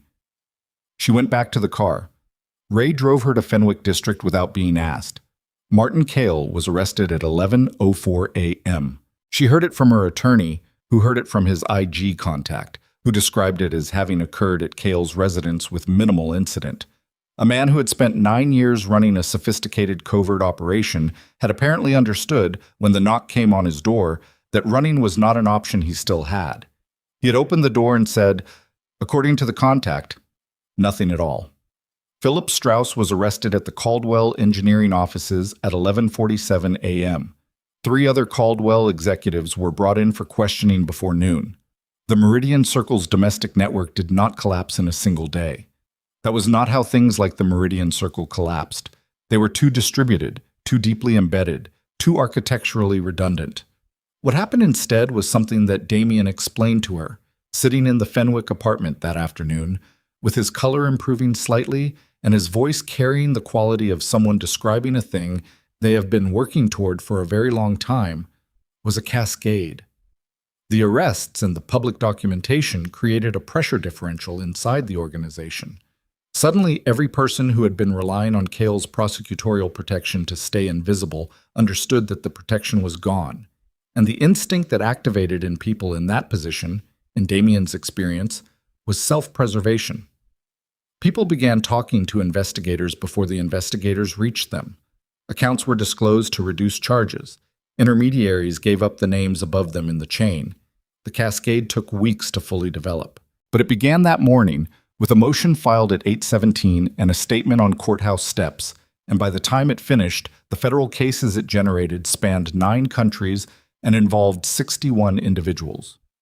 Sloane sat across from Damien in the apartment that afternoon and watched him explain this and thought about the 13 years of it, the specific sustained cost of building something like this alone, from inside a structure that required him to look like exactly what he was fighting, surrounded by people he had to trust carefully, and who sometimes, like Marcus, were not trustworthy after all.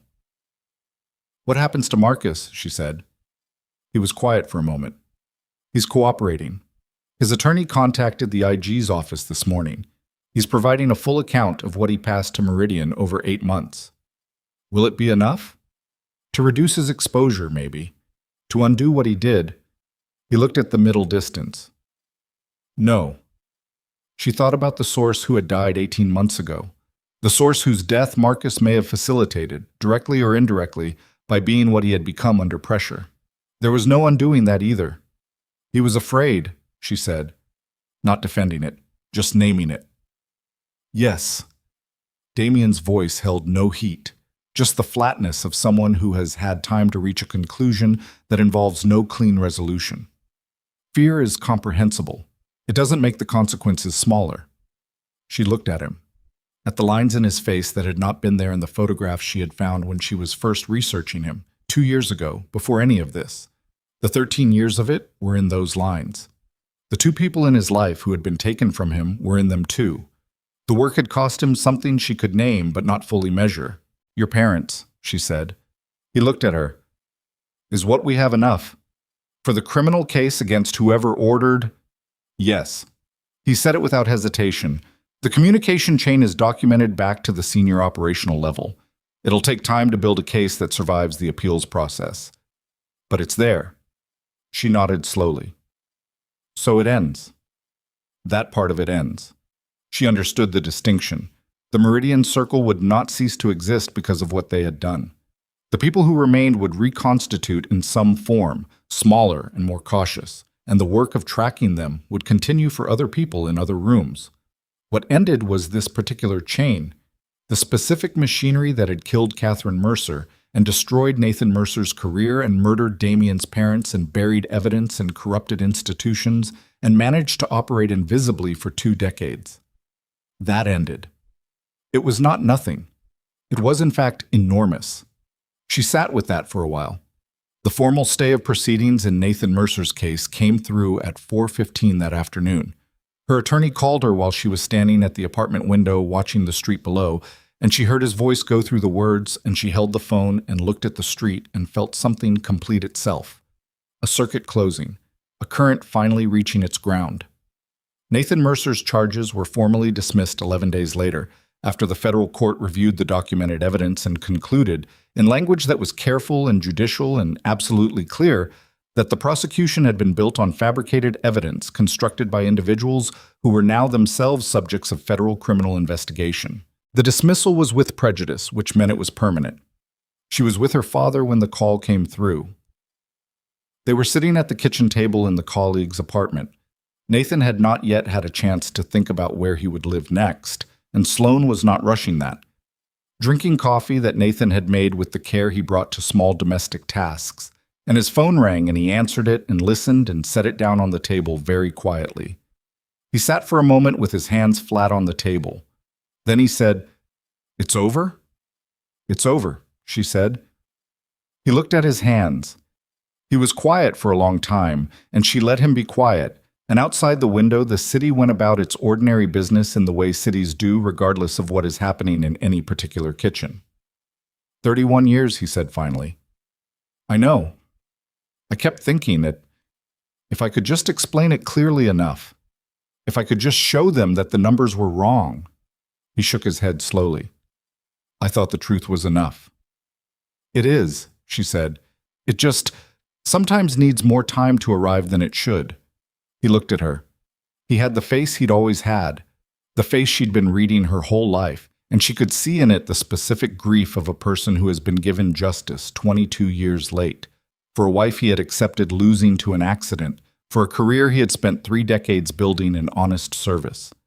The grief and the relief were indistinguishable from each other in his eyes. "Your mother would have—" He stopped.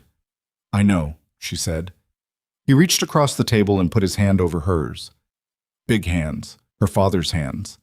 The hands she associated with safety from before she could articulate the concept of safety. She turned her hand over and held on. They sat like that for a while. She went to see Damien 3 weeks after the dismissal. He was staying at a different property. The estate was under civil examination as part of the broader investigation, a process that would take months and that his attorneys were managing with the methodical competence of people paid to manage complicated things.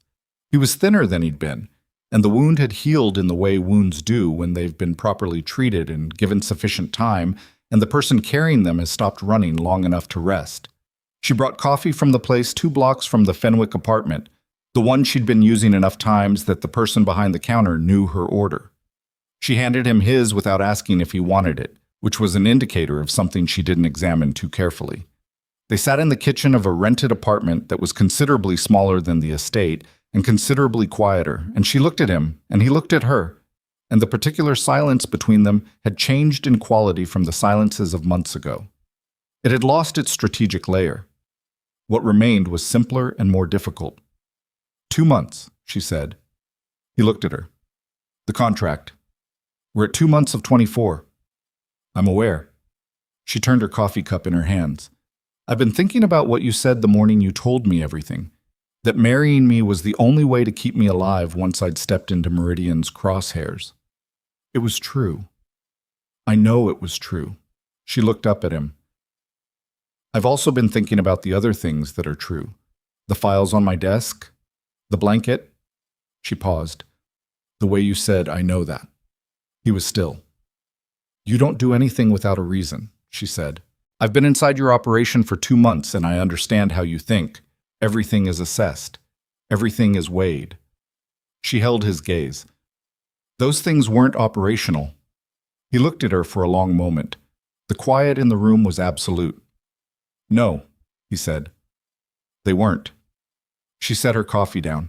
She looked at this man who had knocked on her door with a contract and a calculation, and it turned out to be something considerably more complicated and considerably more real than the calculation had suggested.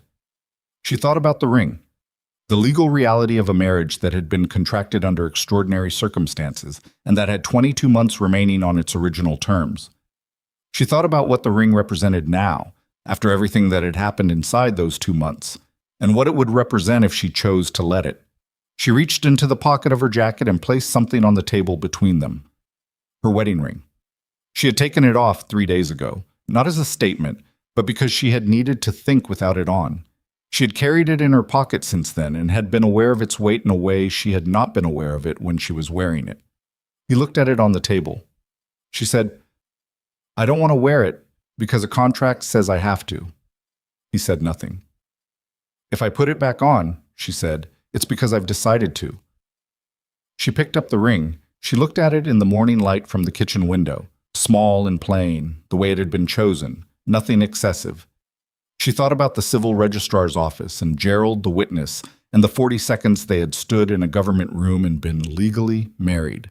She thought about what the 40 seconds had grown into. She looked at Damien.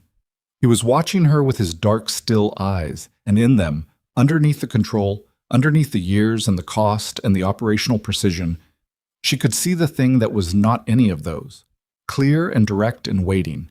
She slipped the ring back onto her finger. He exhaled. It was barely audible. In the 8 weeks she had spent learning this man's face and voice and the quality of his silences, she had never heard him make a sound quite like that, a sound that's small and that unguarded.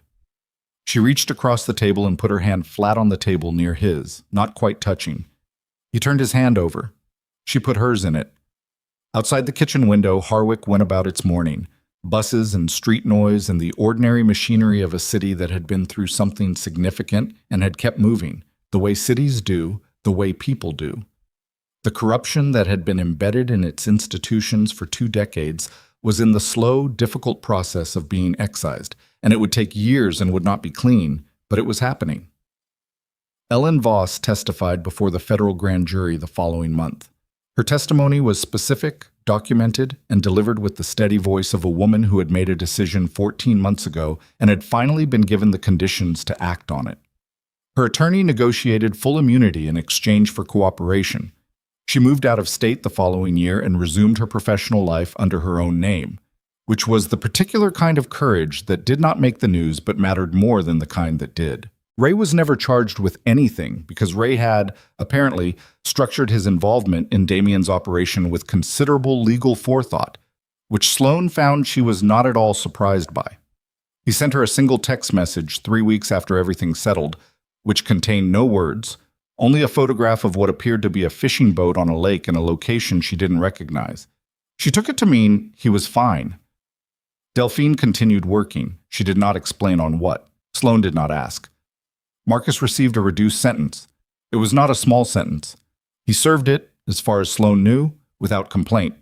Garrett Lyle published a follow-up piece on the conflict of interest angle, an attempted retread of his earlier profile, and it landed without impact in the context of everything else that was being published, and he moved on to other stories, as journalists do.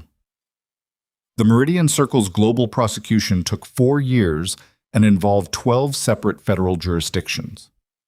Damien testified in 3 of them, in closed proceedings, as a cooperating intelligence source with terms negotiated before the investigation formally opened. His organization's legal status remained complicated and was adjudicated over the same period in a process that required attorneys Sloane found both expensive and effective. She covered none of it. She had a rule, which was that she did not report on things she was personally inside of. She published 2 other major investigations in those 4 years, one on municipal housing fraud, one on a pharmaceutical pricing scheme that resulted in 3 executive indictments, and they were considered among the best work of her career. Her editor at the Independent Courier reinstated her without a formal ethics review, concluding that the circumstances did not require one, which was the most satisfying professional vindication she had ever received. Nathan Mercer bought a small house in the same neighborhood where Sloane had grown up. He took up woodworking in the garage, which he had always talked about doing and had never had time for, and he built things that were uneven at first and gradually became quite good. He had dinner with Sloane and Damien on Sunday evenings when schedules allowed. He and Damien did not speak extensively to each other in the first year. By the second year, they had developed the specific, careful rapport of 2 people who share a person they love and have arrived, through time and proximity, at something resembling mutual regard.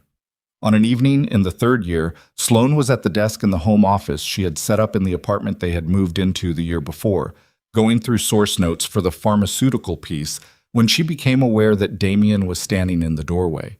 She didn't look up immediately. She was in the middle of a thought, and he waited with the patience that was still, 3 years in, one of his most constant characteristics. She finished the note.